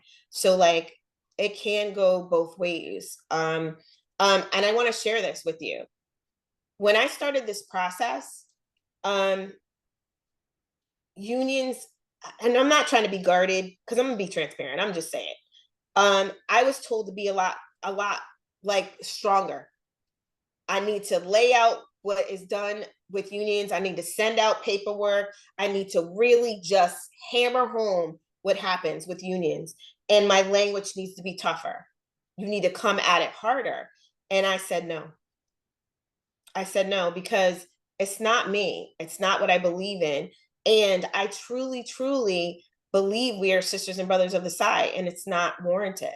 So if you want to be honest, everything that is said comes to me, sent by people, some pro, some not, even about me, hurtful at times, but my passion has always been just about us. It's just about wanting it now and not later. And I don't want to get in the fight with other flight attendants that they're going through and not getting what they deserve. Solely, that's all it's been about. I do sleep at night and don't worry about it, because at the end of the day, I really feel like I know where this is going to go at times. Like, you can accept to do a contract or not, but that's how I feel about it, and it didn't have to be ugly. Yeah, work is important, but it's not everything. We all have lives outside of it. And at the end of the day, we're all human beings. Yeah. And that's what it's about. Another So, question. real quick. Sorry, Caitlin, not to cut you off. Real quick, before your next question, I did have somebody ask that I feel like it pertains to this. They want to know who voted in anyone to sit at the negotiations table as far as the FAs, and why we didn't get a vote on who to rep us. I don't really have a clear answer to that. I mean, I can say some things I remember. There was an email about a flight attendant who used to be here wanting to be on, wanting to represent, and I think he did get it. He's no longer here. He went to Delta. In regards to president invite, I have no idea. I think that people were beaten down, because this is the thing, how it happened. There was so much that led up to this happening, and there was, we don't want it, we want it, we don't want it, we want it. So all the headaches clouded so many other decisions we should have made. And so we never did the process right. So because the process wasn't done right, we didn't get the leadership right. So the breakdown started in the very beginning, and this trickled into this. But yeah, we should have had voting. And I think that's going to make a difference in the future too, because it is very important that you have great leaders at the table and we take the anger out. Often what happens usually in union stuff, and what I'm hearing from all of the texts I get about the apps, the texts come to me, usually what you hear is frustration and justified frustration about things that have happened to them. Whether it be reserve line scheduling, fired, whatever happens, people justifiably 110% have valid points of what's happened. But we're not talking about really the contracts, and we're not talking about how to solve things. We're talking about hurt or upsetment about what's happening. But we need to get to how we can solve it. So that's I don't know why that happened, but I think it's due to the breakdown since day one. Thank you. Go ahead, Caitlin. Sorry. So my other question, earlier talking about the probationary period, that I think Joe kind of asked this a little bit earlier, and we said we were going to come back to it. And I just want to make sure that we do get an answer, because I do think it's important. With the 6 to 9 month probationary period that's included in a lot of contracts, and you're right that is commonly a thing that's included as a probationary period. Here at Avelo, like right now, technically they like to say that we don't have a probation, but we are considered at will employed, which means that at any point we can still be terminated. So I wonder that if the way that you kind of read it earlier makes it seem like the 6 to 9 month is a bad thing, which it is a long period of time to be on probation. It is. But it's still an improvement on what we have currently at Avelo, which is basically an indefinite probationary period. And I'm just wondering if the 6 to 9 months doesn't seem acceptable to you, then what's your goal? Can you not? What's your goal for an acceptable like probationary term in the future? Like if we do reach C certification and everything like that, like what is your goal in specific terms of that? Well, I mean, probationary periods, the reason I feel like if we look at a trend of flight attendants that are not here, the other is just about justifiably fired. This is the thing about Avelo. You have to understand when someone's fired here, it goes through Margaret Plummer, and Margaret Plummer is an attorney. There isn't anything that Avelo is not going to do to protect themselves and cross their T's and dot their I's. Okay, any company is going to do that. I don't know if probationary, Caitlin, I hope I could be as transparent like with this because I'm not sure if I have an answer that I want to answer about it because I don't know if I want to think about it, but I'm going to give you an answer. I don't know if probation is necessarily as important as training is to creating great atmosphere for flight attendants. We're not looking for flight attendants to get fired if you create a great atmosphere. Now, can you be fired? Yes, there are things. When I started, we had no occurrences. That didn't exist. Occurrences was not here at Avelo because Andrew Levy said he didn't want it. He's like, I don't want to do that. We don't need it. We didn't have it. That didn't come until a year or so later. And the reason we got it is because flight attendants were abusing and calling out and calling out and calling out and calling out and abusing time, hence occurrences. But I feel is if we clean up things and we talk about occurrences and we talk about the things that are affecting flight attendants during their duty, that probation, yes, may be important, but not as important if we clean up things. Because there are course flight attendants that do get fired for things that may not be justifiably right, but there are definitely flight attendants that get fired for things that are justifiably right. So like, that's what I think. I think we have to clean up a lot of things in regards to fair conditions, and fair conditions makes for people not having to worry about their job. And so I hope that, and I'm going to think more about that and see if I have any more to answer in regards to it. But the reason I brought that up is because everyone said that the contract was bringing job security. And let me just say this, it is in a union, most of the time in a union, you have a union rep. And the union rep, I actually can have someone speak to you about this. The union rep is the person who represents you if you have an issue, and there's a process. When you go into the contract, you're going to read how that process works. And they have a certain amount of days. You will submit, if you have an issue, you will submit what's happening to you. Then they have a certain amount of days to respond, and then there's hearings. Union rep will be a part of that.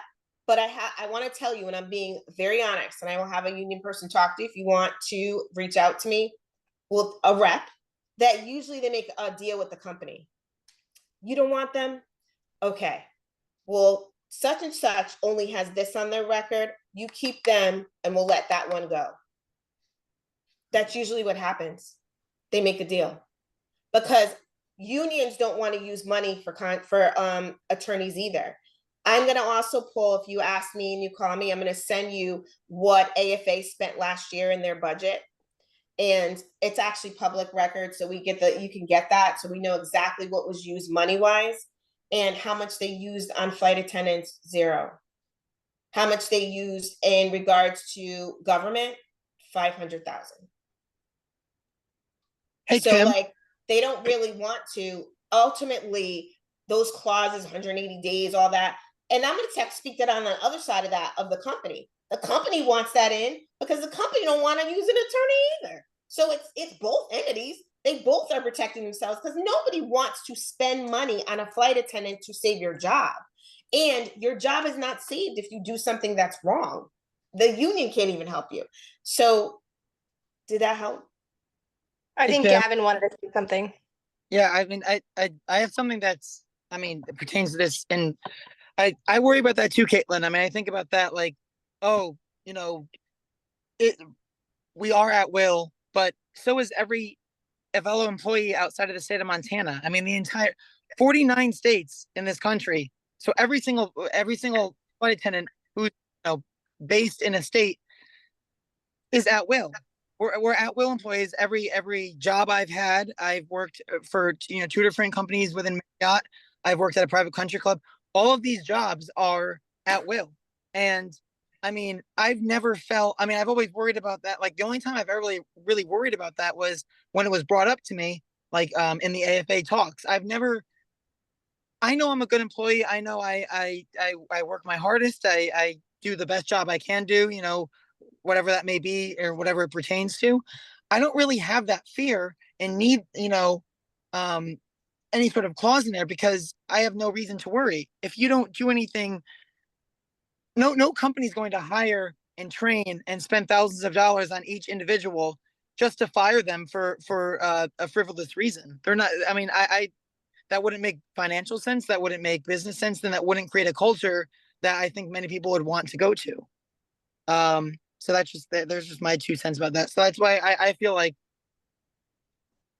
we don't really need a probationary period or we don't really, I mean, there doesn't need to be a guideline. It can remain the same because as long as you're doing your job and you support the company and do the position that we all sign contracts for, why should we feel that our job is in jeopardy? And like, let me piggyback that. I mean, I didn't talk about some of the needs and wants. I only talked about a few, but one of the failures that Avelo has is we don't support new flight attendants. I think that part of that is how we set up supporting new flight attendants. This industry is different than any other job.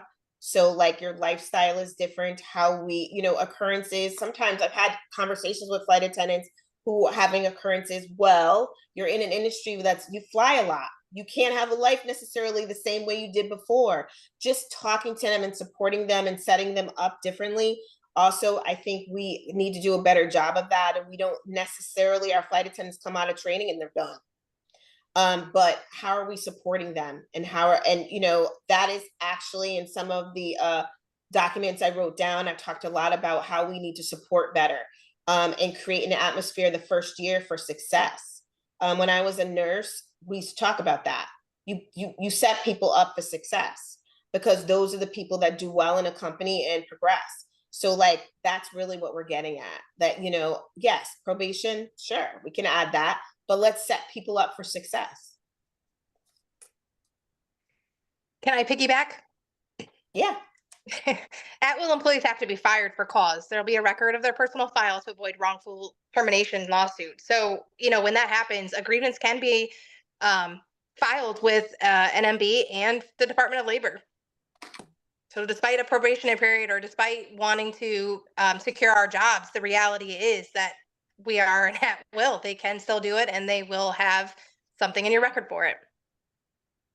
AFA contract or not. Yep. And also an employee can file a grievance with the NMB, Department of Labor. So the National Mediation Board you have a lot of ways to secure your job. That's why I pointed out some things about, I know there's a lot of talk about who I work with, but I solely am about the NMB, which is everything that I'm using to go underneath in regards to this. So you do have a right to use them as well. Thanks, Charlene. I was just going to get to that. Yes, ma'am.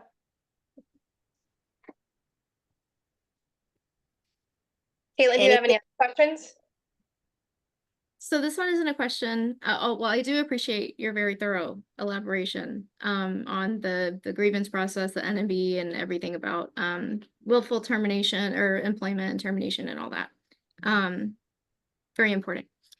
I think I on that, I'm under the impression that and I can't specifically cite anything right now, but it's probably out there that you can find.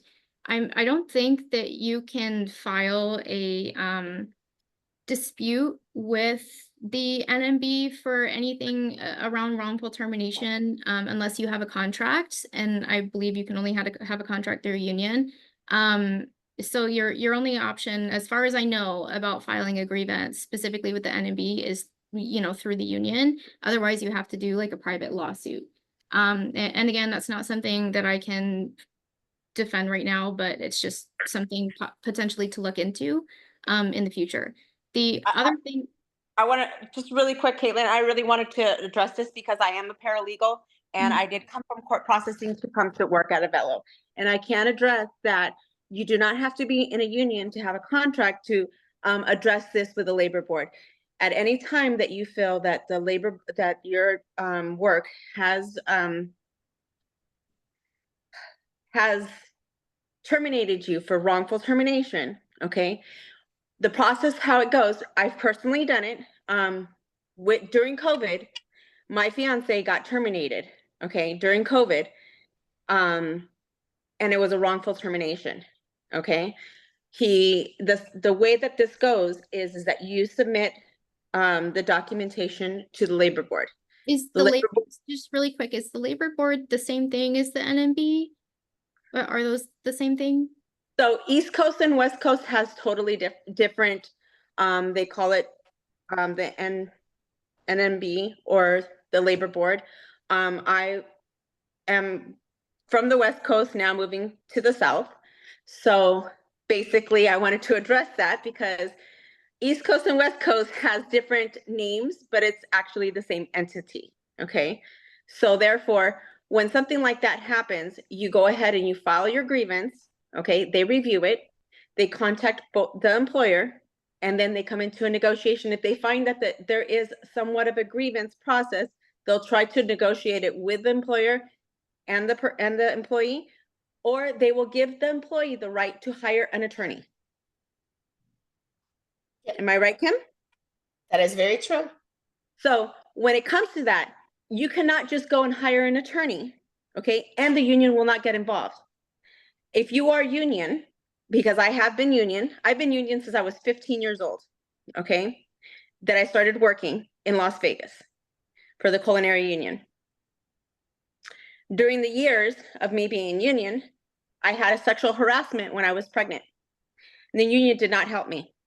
I had to fight and fight and fight. That's how I got into going into criminal justice, to get my criminal justice degree and become a paralegal, because I didn't think that it was fair at that, back then, years ago. I'm a lot older than you. I probably have kids older than you. But I will tell you that the laws were not as implemented as what they are now on sexual harassment, and a lot of other things. The labor board will listen to what the employee has to say and what the employer has to say. They will look at your work history, okay, and they'll go from there. And they will give you the right to, if they think that you are correct, they'll give you a letter, okay? It's a specialized letter for you to go and retain an attorney. And then the process goes from there. It's a lengthy process. So the experience that you had, and I'm so sorry to hear that you went through some shit like that, because I cannot imagine, girl. And oh no, it was ugly. Getting through it. Okay. I just do want to know, if you're okay with sharing the union that you had at the time. What union was it? Culinary union. So it was that protected, and I know that it's a big deal to make the distinction. Was that under the Railway Labor Act, or was it under the NLRB, the Labor Relations Act? I could not tell you because I have not been in that union for many years. Okay. Because I do know that specifically we as flight attendants, even though we don't work on railways, even though we don't do that, we are covered under the Railway Labor Act. And so it's a separate, like it's separate legislation, and there's different procedures and everything for that. And I don't know. Things have changed in the last 30 years. Well, yeah, but I don't know if culinary is covered under the Railway Labor Act, which is what we're covered under. So I'm not sure if the process would be the same that you went through and everything. I can't tell you what they were covered at now, what they're covered now, and I cannot tell you what they were covered back then, because back then I did not look into that. Yeah. That was my main thing is I was told I pay my union dues. I was job security, and I was young. I signed the union, wasn't knowledgeable when I did sign the union, and basically was told that I had to sign a union so that I could get the job where I was working. So back then, in order for you to get a casino job, and a union casino job, you would get hired at the casino, go straight to the union, pay your dues, get a slip, go back to the casino, and then it was processed through human resources. Yeah. And they really didn't give you back then as much information as what they do now. And back then we did not have the internet. We had to really research our stuff, you know, with encyclopedias and going straight to the union and going to the union hall meetings, and asking the questions there. Yeah. And that's how we would have to get our information. But I will tell you, it was a pain. I did have to fight, and it took years of fighting. But they did change some laws when it came down to certain things, of working and harassment, and, you know, sexual harassment and harassment with customers, and harassment with our own bosses. So Caitlin, I do have an answer for you. Speaking to, you know, people on my side, a labor organization or an individual can request that NMB investigate an alleged representation disputed by filing Form NMB1 application for investigation of representation dispute. An organization or an individual can also require a file a notice of appearance in an application. So the NMB is who we would go through, and they will help you in representation and can do a investigation. Yeah, but the thing that I want to know, or that not that I want to know, that I think I know, is that you don't have access to be able to file something like that unless you have a contract through a union. No, you don't need a union to do that. Okay. No, not through the NMB, because the NMB is what we use underneath the Railroad Act. Yeah, So, I understand that, but yeah. I don't think that I still, like, obviously I can't prove it right now, but I would encourage just to see and make sure that you do have access to file something like that through the NMB outside of a union contract, because I don't think you do. Yeah. Yes. Yes. And I do want to say again, Christine, I am so sorry that you had a negative experience like that. You absolutely deserved better, and your union at the time should have done better for you. But I think it is important to note that we are represented by AFA, which more than likely is not the same union that you had. So just because you had a poor experience with a different union does not mean that AFA is going to be doing that for us. No, I'm not saying that in any way, but I do keep in mind, I look at both aspects when I make my decision as far as being union or non-union, and that's my prerogative too. And just like everybody's prerogative to choose to be non-union or union. And I'm not going to get into this battle of why I choose or why I don't choose. I respect everybody's, opinion. There might be some positive stuff in the union, and there might be some positive stuff that I agree and maybe don't agree. I'm just saying, for what I've gone through in the past, and I have looked, it's opened an eye to that job security, as what they've always said. Oh yeah, if you're a union, you have job security. You don't have job security anywhere. We are just a number. We are employees. And that goes for both ways. But doesn't Avelo say that here we're not just numbers and we're not just employees, that we're a small community, we're one crew, everybody knows everyone? Like one crew. I mean, I'm personally speaking on my behalf. I'm not speaking on behalf of Avelo. I'm just saying, in general, when you work for a company, okay, I can say if you're not doing the right thing, and they have the right to terminate you, they have the right to terminate you, regardless if you're union or non-union. Absolutely.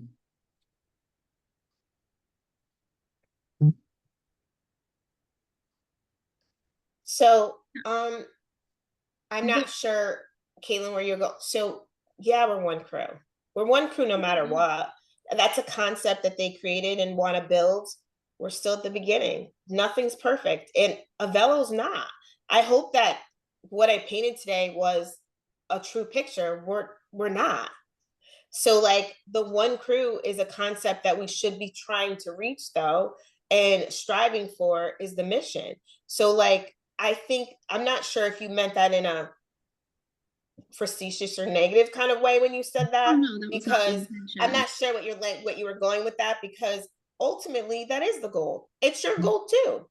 if you're pro or not. We all should be striving towards that, because you want the company to succeed and you want to come to work loving where you work, and you want them to build in a respectful way. So, and that's the goal either way. And that's why, like, even at the table, it should be done respectively and with dignity and respect and actually kindness. We want to build with a company who wants to build with us. That's the way it is, and that's the way it should be.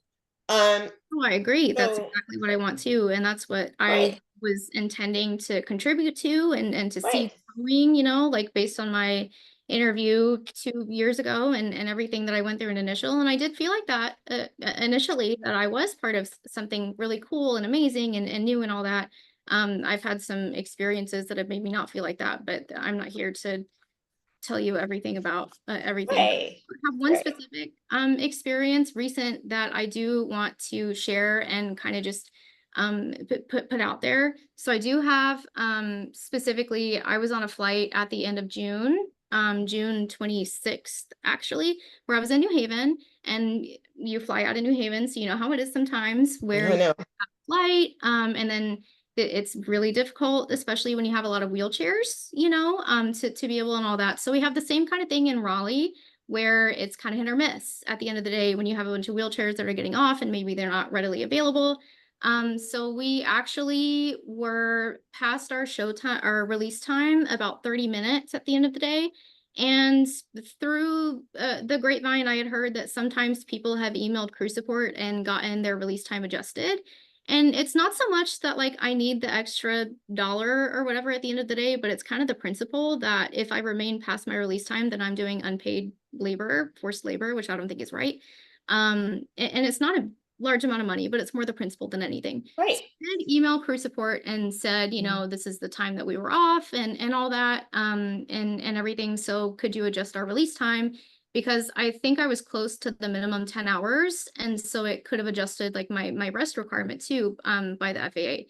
And so the response that I got back from crew support, verbatim, it says the current process does not allow us to adjust release times. Reach out to your respective leaders if you need further clarification. I sent an email back. And I said, could you advise me when the thing was changed, when the policy was changed, the standard, because I'm pretty sure that it's something that happened before then. And Reshma answered, she said, I understand your position. However, this is not a practice we have ever done. This is not a decision made by flight crew support. It is something that flight ops and in-flight leadership has control of, and I believe is an industry-wide practice. Hence, I advise you to reach out to your leadership. So I did contact leadership, Matt Taylor specifically, and the response I got back was the current standard is aligned with the flight attendant playbook, is that flight crew support does not adjust release times. Should any changes be made, I'll be sure to circle back. Thank you for all your assistance with customers as they waited for your wheelchair. You know, I'll follow up with the airport to be sure that our business provider is partner is providing acceptable service.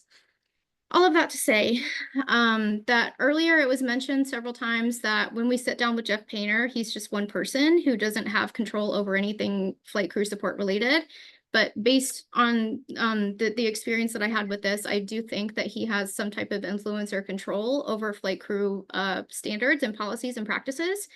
And when we eventually, if we do get a contract, even if flight crew support themselves is not at the negotiations table, their policies, procedures, standards, scheduling, pay, all of that still has to adhere to a contract, even if they weren't there when it was negotiated. So I really don't think it's fair to say that Jeff doesn't have control over things like this or in-flight leadership.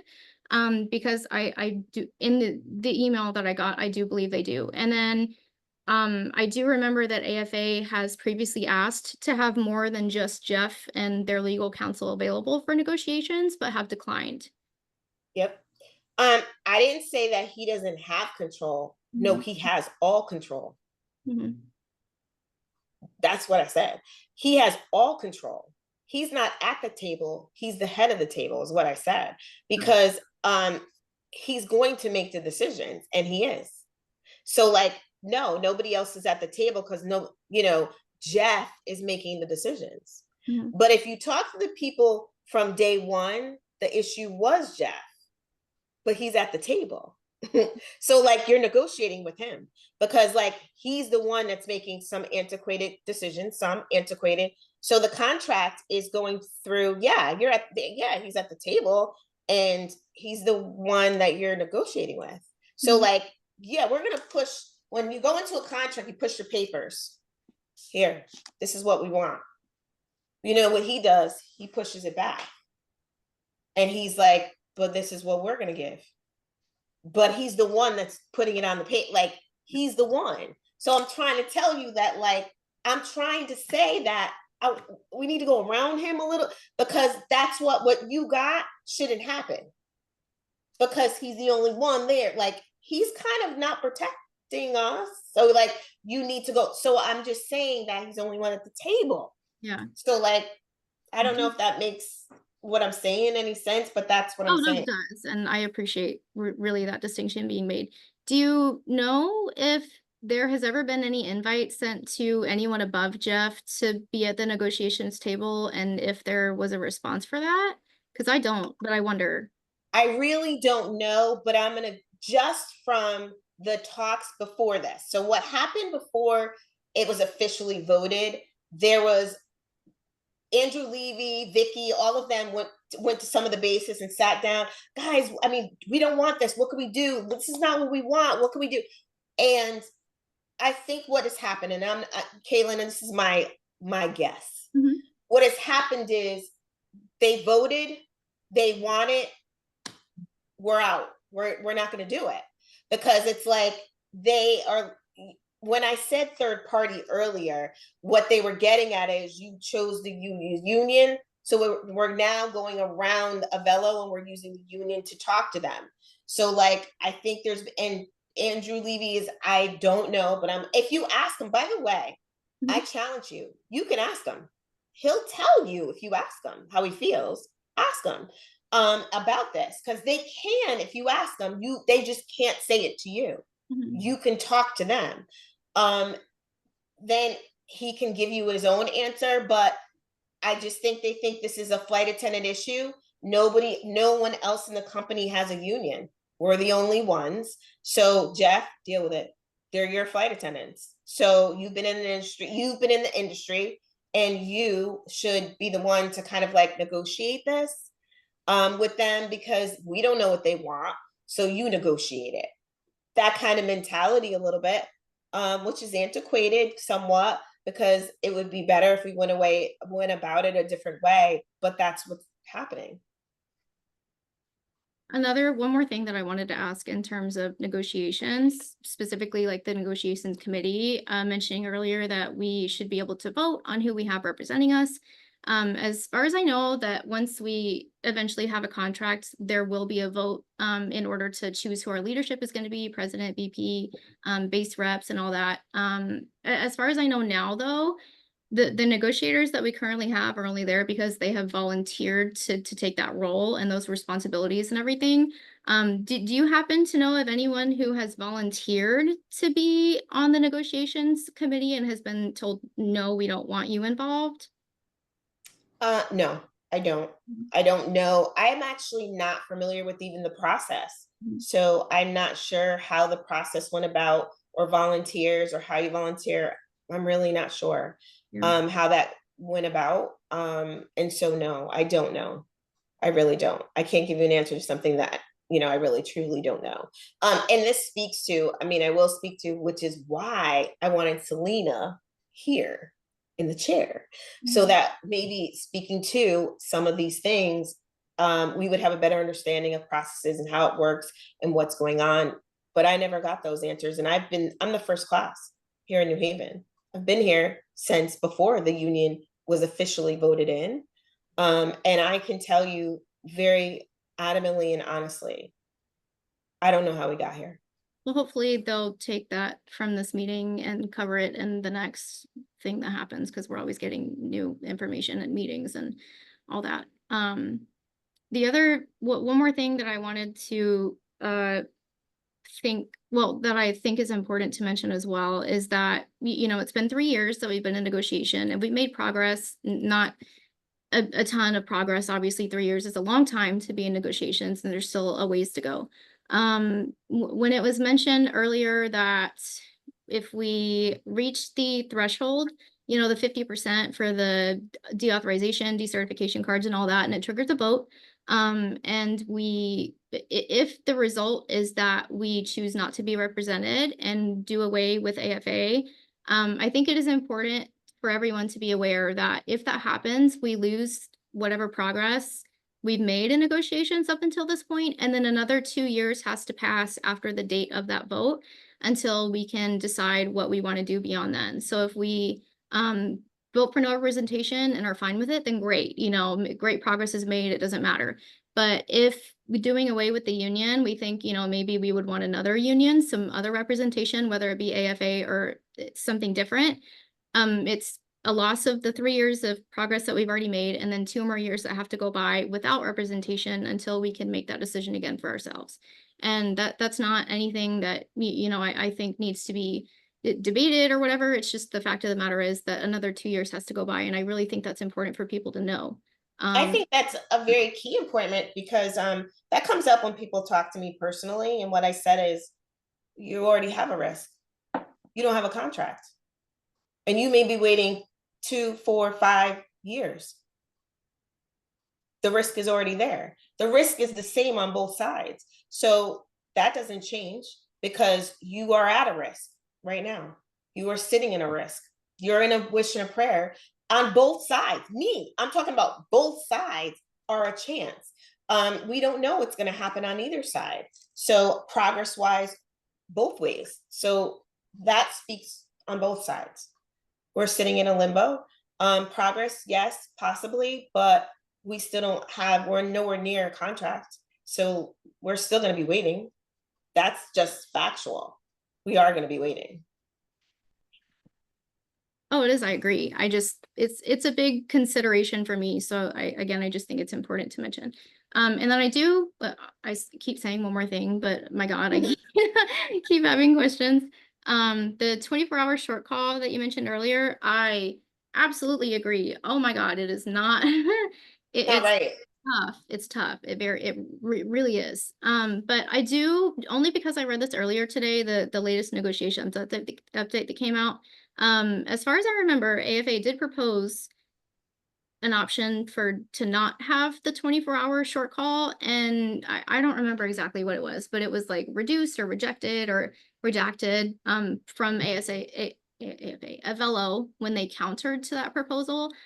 So I just wanted to ask, do you think in the future they'll change their mind, or what reason it was now that they don't want to agree to that in a contract?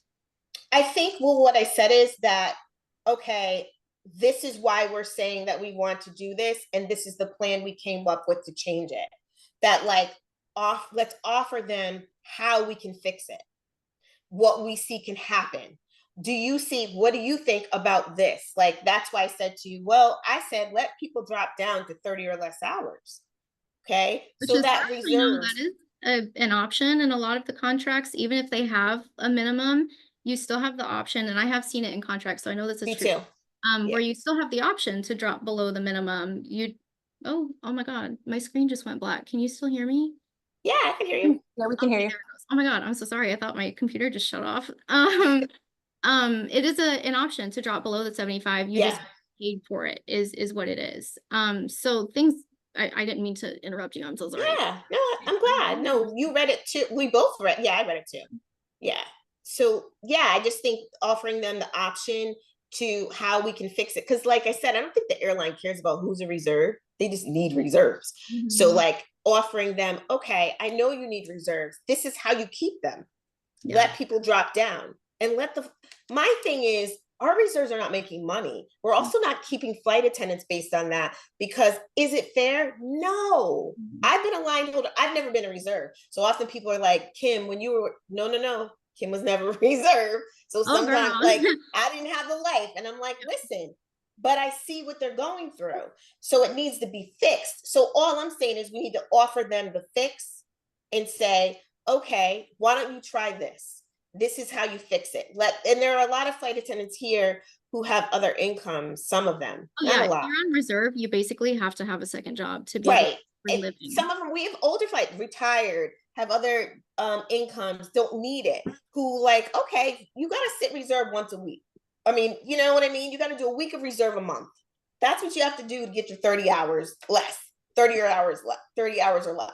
I And mean, so I hate to say it. I know that that has been literally proposed, and Avelo said, no, thank you. Or, okay, Jeff said, no, thank you.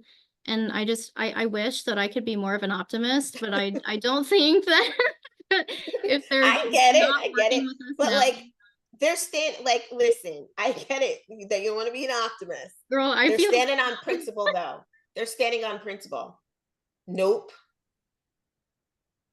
Nope. Mhm. You guys want this? They're standing on principle. Wrong? Possibly. But like, that's why I'm saying. And you say, like earlier, you were saying 2 years, we'd have to wait. Well, okay. But if we accomplish a whole bunch of needs, not all our wants, but we get 4 of our needs met, boarding door, reserves change, scheduling change. And if we get just that in the next year, all of that, okay, you're right. We may have to wait to do, but what if we accomplish it? Yeah. What if it does work? Because the contract can go another year or 2. But what if it works? We're no better or worse off than we are now, because there's people not making money currently right this moment. I So just like, standing on principle doesn't mean that we get the short end of the stick, you know? Like, I don't it think shouldn't. it's fair that we get screwed over, basically. Yeah. Doesn't seem very one crew if you're withholding things just to make a point. Just saying. Oh, hello, Chris. Oh, that was Chris. Hi. I don't know who's talking. So like, Thaddeus. That's me. It's Chris. Okay. Oh, Chris. But I like, thought someone so, did someone have their hand up? now. So It it's was me, Chris. Chris. Okay. I thought Yeah. So someone had You're their right. I hand saw up. that. who's okay?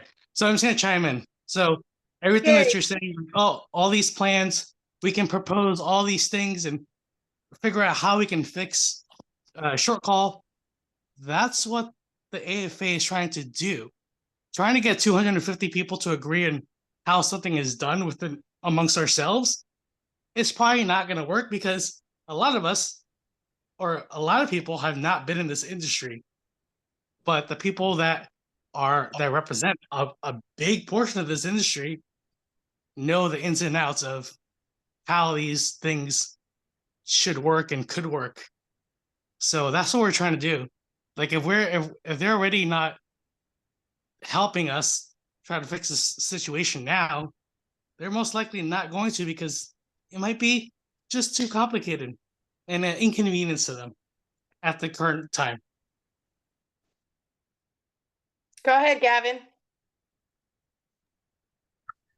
Hey, Chris, I hear what you're saying 100%. Hold on, I'm trying to lower my head. All right. I hear what you're saying 100%, and I get that, but it's pretty clear that Avelo, and like most businesses, didn't want this union.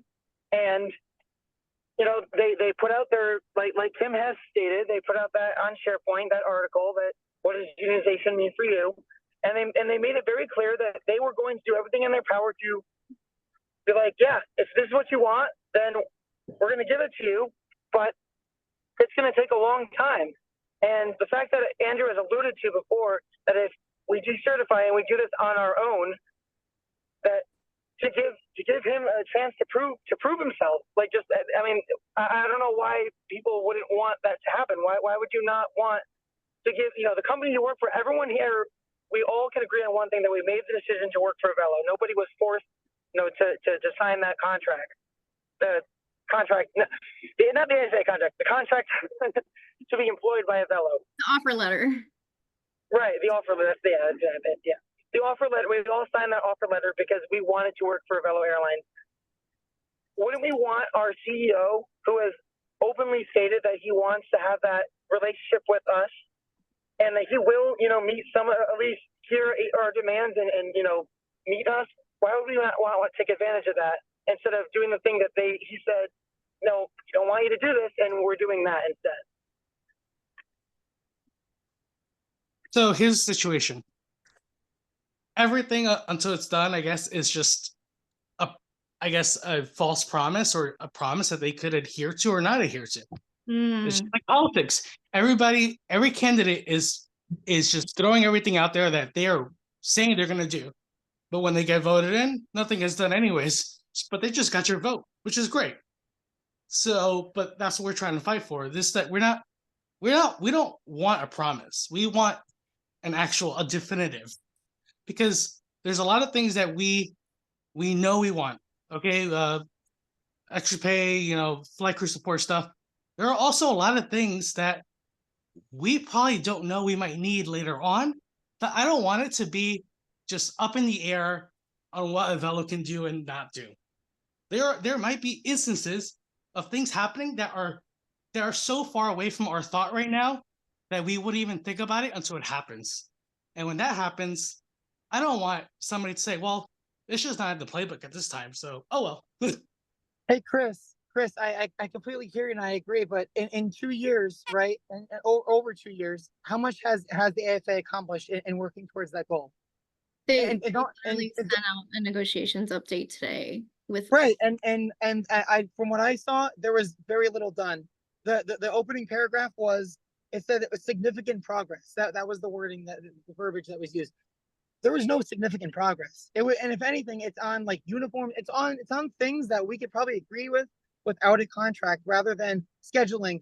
A lot of things that are needs, not wants. Like Kim has been saying, right? You have over 2 years that the AFA has been in this, and how much have we really accomplished? And I'm not someone who just blames one side and says, well, it's all because of Avelo. They're not working with us. Yes, I agree that that's a part of it, a pretty big part of it, but we voted this in because we said, all right, we can make this happen. And what progress has the AFA really shown us that they are going to adhere to that? I don't think it's fair to say that there's no significant progress that's been made.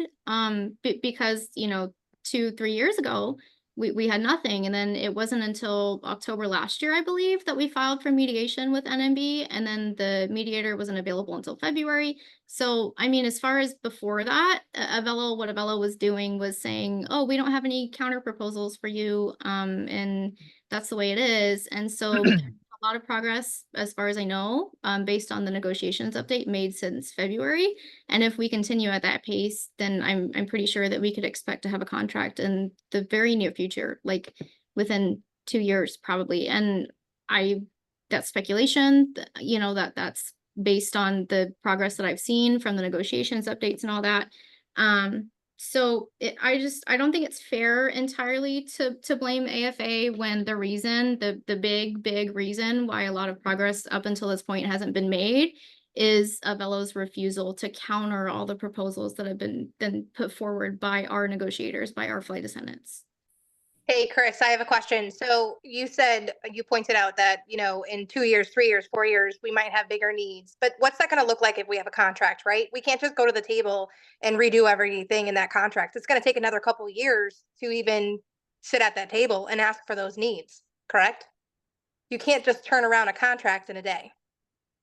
Oh, no, you can't. I mean, you could if we were able to sit down with Avelo and, like that happened ideally, in the history of unions. That's not what happens. But Hey, Caitlin. Theoretically, it could, as far as I know.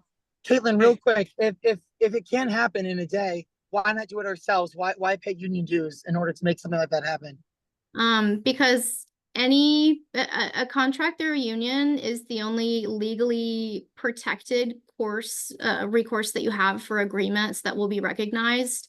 If we sat down with Avelo management like today, like right now or tomorrow, and came up with an agreement with them outside of our union, which we can't do because we have a union right now, but theoretically if we did, they can agree to whatever they want, and then the very next day turn around and say, actually, we don't want to be doing that anymore. This is how things are going to be now. And there's nothing we can do about that because it's not legally recognized and protected. The only course of action you have for that is with a union. And that's exactly what they're doing with the playbook right now. That's their form of an agreement with us that they change at will whenever they want. And I don't know how long everybody. But Caitlin, let's be honest, that's gonna be in the contract as well. That there, and you need to go to the third page of most contracts when they talk about that due to scheduling or due to their routes, they have the right to make the changes that are effective for the airline. They're going to put language in to make the changes, but that being said, also protection for who? 100,000 flight attendants are picketing and striking because they don't have fair contracts. For who? So like, I mean, let's make it make sense. That's not true. Because like, if it was so great, there wouldn't be flight attendants still fighting. We're still fighting for better conditions because contracts are not fair. I sat with a pro-union person and I said, why? Tell me why. And you know what she said? Well, I know they were probably not going to get a good first contract. Okay, so then what? We'll go back to the table the next time. Really? So how does that make sense? Well, Kim, you did say at the beginning there, you said that when you do sit down and this happens, that you will make them sign a paper as to what, we just spoke about or what at the table was spoken about. So you did say that. Well, the National Mediation Board, actually, we do have a right. So that's not actually true. You actually can represent yourself and they will actually help to reinforce that. So that's not true. So you got to do your homework on the National Mediation Board and what they do underneath the Railroad Act. So we can have our own union. We actually can have our own union. And it will be legal. Most companies don't want a union also because it costs the company 30% more to have a union. So like it's cost. Sitting down, like we can just sit down. Well, their attorneys have to be involved too. It's cost. So it's not cost effective to have a union. That's why you want to put money back in our pockets. The union, we have to pay the union. Yes, we're gonna have to pay them dues. So, that's another thing that has to come out of our pockets, but it's not cost effective to a company. So that's usually why they don't like it. And you should do some research on decertifications and what has happened when decertifications happen and what the company will do in regards to decertification. If you do your homework, you will hear most companies have given them everything that they wanted because the company would rather work with their employees and give them what they want versus not. So the percentage is true in regards to productivity and saving and negotiation time and money on both sides. So that's why they would prefer not to. Again, the only way to have that protection, to have an agreement that once Avelo is made with Avelo, then they have to stick to it, not like the playbook where they can just change it whenever they want. Under the NMB, which is who we're under because of the Railway Labor Act and all that, the only way to have that is through a union. And we don't have to have AFA, you're absolutely right. But in order to have that without AFA, we would have to use another union or to create our own union, which as far as I know, is exactly what American did because they have their own specific union and they only do American flight attendants. But still there would be dues and there would be, a union constitution and bylaws and everything. So we would essentially have to build our own union from the ground up, but it would still be a union. Like, still be governed and everything. What are we protection against? What? I'm just trying protection. So protection against exactly what is happening now with the FA playbook, where things are just changed without our input and without even sometimes like there have been freedoms that we have hang on. There have been freedoms that we have lost and have not even been bothered to send an email about, like when the vacation policy was changed from an accrual to a 2-week, bid thing. And then when they just changed, I know it's industry standard to once you're pay protected, put you on short call, which I don't think that was a poor decision, but it just started happening. And I remember someone being put on short call after pay protected and being like, what is this? It's just showing up on my schedule. And we had to call and email pre-support and find out on our own that that was a new thing that was happening. Like they didn't even bother notifying us when that obviously is something that's very important for you to know. And those are just 2 examples I can come up with right off the bat. But my problem is that they have the playbook, they change whatever they want. And the only way that that cannot happen is through a contract with the union. Caitlin, the last time the playbook was changed, was revised, was February 15th. You can look on DocuNet. I'm just saying, like when you say all the time, like that's not really fair. And by the way, I never said that it was the AFA was at fault for the reason why the contract is taking so long to, to actually reach a TA. I said the majority of that, if you listen to what I said the majority of it is probably is on Avelo, but they told us this is exactly what they were going to do if we, brought in the union. That's all. I have some questions that came into the chat, if I may. Someone would like to just clarify whether it's agreed through union contract or Avelo itself. Isn't everything regulated through NMB? And also, would that mean we're protected through NMB either way?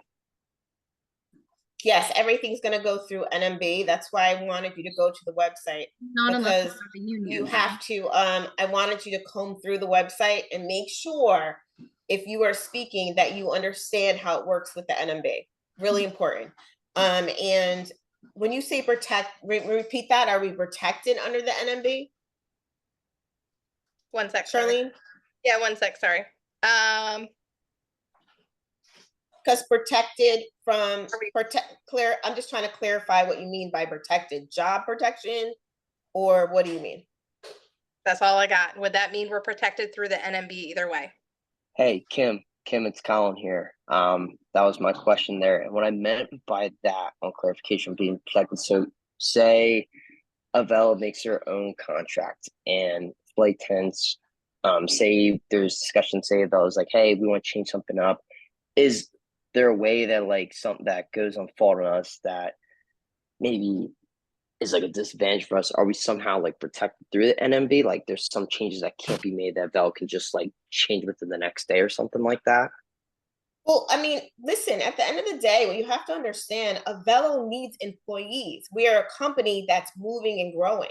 So some of the things you guys are talking about in regards to changes is because of the climb. I said that's why I talked about that early on, that they make a lot of rookie terrible mistakes because they're climbing and they're trying to make changes, trying to figure out how to make it work when you're adding, we're adding bases, so they're adding and they're not understanding the climb. But yes, we're going to put parameters in that talks about, okay, we understand that there's changes. We understand that there's things going to happen, but this is what can't happen and how it needs to change. The playbook, we need to talk about the playbook. Like, I only covered a few things about how I feel about things, but if a lot of people have spent a lot of time with me and on the plane, because we have 2.5 hours or so, 4 if I go to San Juan, and they've heard my take on all of the things that we can do and how we can go about it. So like, and there are many. And so, yeah, I mean, like, we definitely should go to the table with how we want it done and what is going wrong and how the changes are made without us knowing. But the changes are made based on poor management. Okay. But like what I'm saying to you is, yeah, you say a contract's going to solve that in a few years. Yeah, maybe in a few years. But I was here when they used to give us $21 an hour. That's what I started at, $21 an hour. And Avelo, gave us a raise because we were like, wait a minute, we got to be competitive. And that's why I wanted you to take the playbook and I want you to compare it to the contracts on AFA. Do your homework. Look at what's offered and what's given compared to what we have. That's what you look at, and then you can make a very good decision. And that's what I do. Whenever, believe me, I take into account what everyone's telling me, even the ones who are very pro, and I've had great conversations, and I take what I hear and I go back and I go, okay, let me think about this. Let me look at it. Let me see what's out there. You can't change my mind because I looked at the contracts. And I looked at contracts that are outdated. We have flight attendants that should not be working under the conditions they are. And why? Contracts are old. Because the companies also make the contracts too long, so then we can't change them. And the things that we want to change take forever to try to change if we try to addend them. So like, because in 2 years, we might get a contract, but then what happens when we have the contract and things change in the country, the economy, the changes in the company? What happens then? I wait. So I don't want to be that person. I do just don't want to dip out without saying goodbye. I really, really super am appreciative of you answering all my questions, and I had a lot. And I hope that you don't feel like I've disrespected you at all. No, you're amazing. You're Um, amazing. but I am gonna have to go because I have class in the morning. I just didn't want to go without saying goodbye, and thank you. Bye. You're amazing. Thank Caitlin. you. Bye. Are there any other questions? There's nothing in the chat. Okay. Are there any other comments? Is there anyone that needs to say something to me? Because today is the day that I want being transparent. If you have something to say to me, say it now, because I often hear the third party part of that. And I would rather, if you have something direct to say to me, then say it. Because I don't want you to feel like you don't have a voice. I don't want you to feel like there's any animosity. You should say it. And I will directly talk back to you. But, you know, I came here because I just wanted to make sure that you heard my voice. There is more. We probably could talk another 4 hours if I really told you all of the other thoughts I have and how we can solve and what we can do or what we can change. But we don't have that kind of time, nor do we want to talk about it. But there are a million things that we can change, and I definitely have on how we can do that. I just wanted to make sure that you had the avenues. Revisiting, you need to go on the website, the National Mediation Board, and you need to pull up these certifications. You need to talk about the Railroad Act. You need to see what your rights are and what happens and what they will do for you. Please do that. The other thing is go on AFA. I was kicked out of AFA newsletters. So I'm a flight attendant in Avelo, and I'm being negotiated, but I'm not allowed to have part of that. And so because I was removed, not from the WhatsApp, I was removed from AFA. So because of this, even though the National Mediation Board says you're represented under AFA because they are negotiating in good faith for you as a flight attendant, but I was removed. So make that make sense, because we are all one here at Avelo. We are all one, have a common goal. This is not even about what I want, you want. We all want the same thing. We want good conditions, good pay, and to come to work and be happy. That's it, all of us. So, you know, the reason I said that is because if you're going to be, I'm going to be respectful to you. I will always be respectful to you. So please be respectful to me. I'm just an opinion. I have a thought process on it. I will accept it either way. I'm going to, because I really will tell you, and Gavin and Charlene and people who every day call me, and there's quite a few, Lindsay, I have a lot of people that call me and they're respectful and amazing. And they'll tell you that I can sleep at night because I know the end, that like the company will either do the right thing and negotiate, or possibly not, because they're like, you wanted a third party. And I just hate to see us in 2 years go, wow, we're still here, not making what we should, still here fighting, still waiting. I'd like to see us get it now. That's it. So any other comments? Hey, Kim, it's Christine. I just wanted to say thank you. And I'm sorry that I just like went to stop Caitlin on that. But my personal experience that I had with the labor board and the union and the whole hot mess, I've gone through it twice in my lifetime. And I've seen these hands have had several documents, and I've read through several documents of how they go about doing certain things like that. You know, it's a 50-50. And I just want to say thank you for everything that you do for us. A lot of us don't have the opportunity to have met you in person. I got to meet you one time when we were graduating. So that's the only time that I was able to actually meet you. Thank you for everything that you do, and taking your time, because this takes a lot of time to research. And a lot of people are not seeing that either. So out of the bottom of my heart, thank you. Thank you. Definitely appreciate you and thank you. And you're not alone. You're not the only one. Some people didn't speak today, but I see they're on. They're on, and we're in unions for a very long time, and in airline unions actually. That actually came from big United, Delta, whatever, not Delta, United, American, and had same issues. They just didn't speak. So you're not alone. So, if anything we could help you in, to move forward with all this, I would like to see some kind of result in fixing, especially with scheduling. You may not know this, but a lot of the people that I graduated with do. I'm one of the top reserves here in MCO, and I'm always on airport reserve, and I'm watching, everything that the flight crew support is doing. We've had some issues. I've addressed it to Matt. Hopefully everything gets done. I did finally put my transfer in. I will be going to Lakeland, where I will be getting a line finally. Hopefully, knock on wood, that it stays being a line. You go, girl. Awesome. Congratulations. And yeah, we have a lot to do and a lot of work to do, and hopefully we'll accomplish it. So good. I'm glad. Thank you. Thank you, Christine. Kim, and I just want to back up on Christine's to Kim, Charlie, and Gavin, to whoever started this.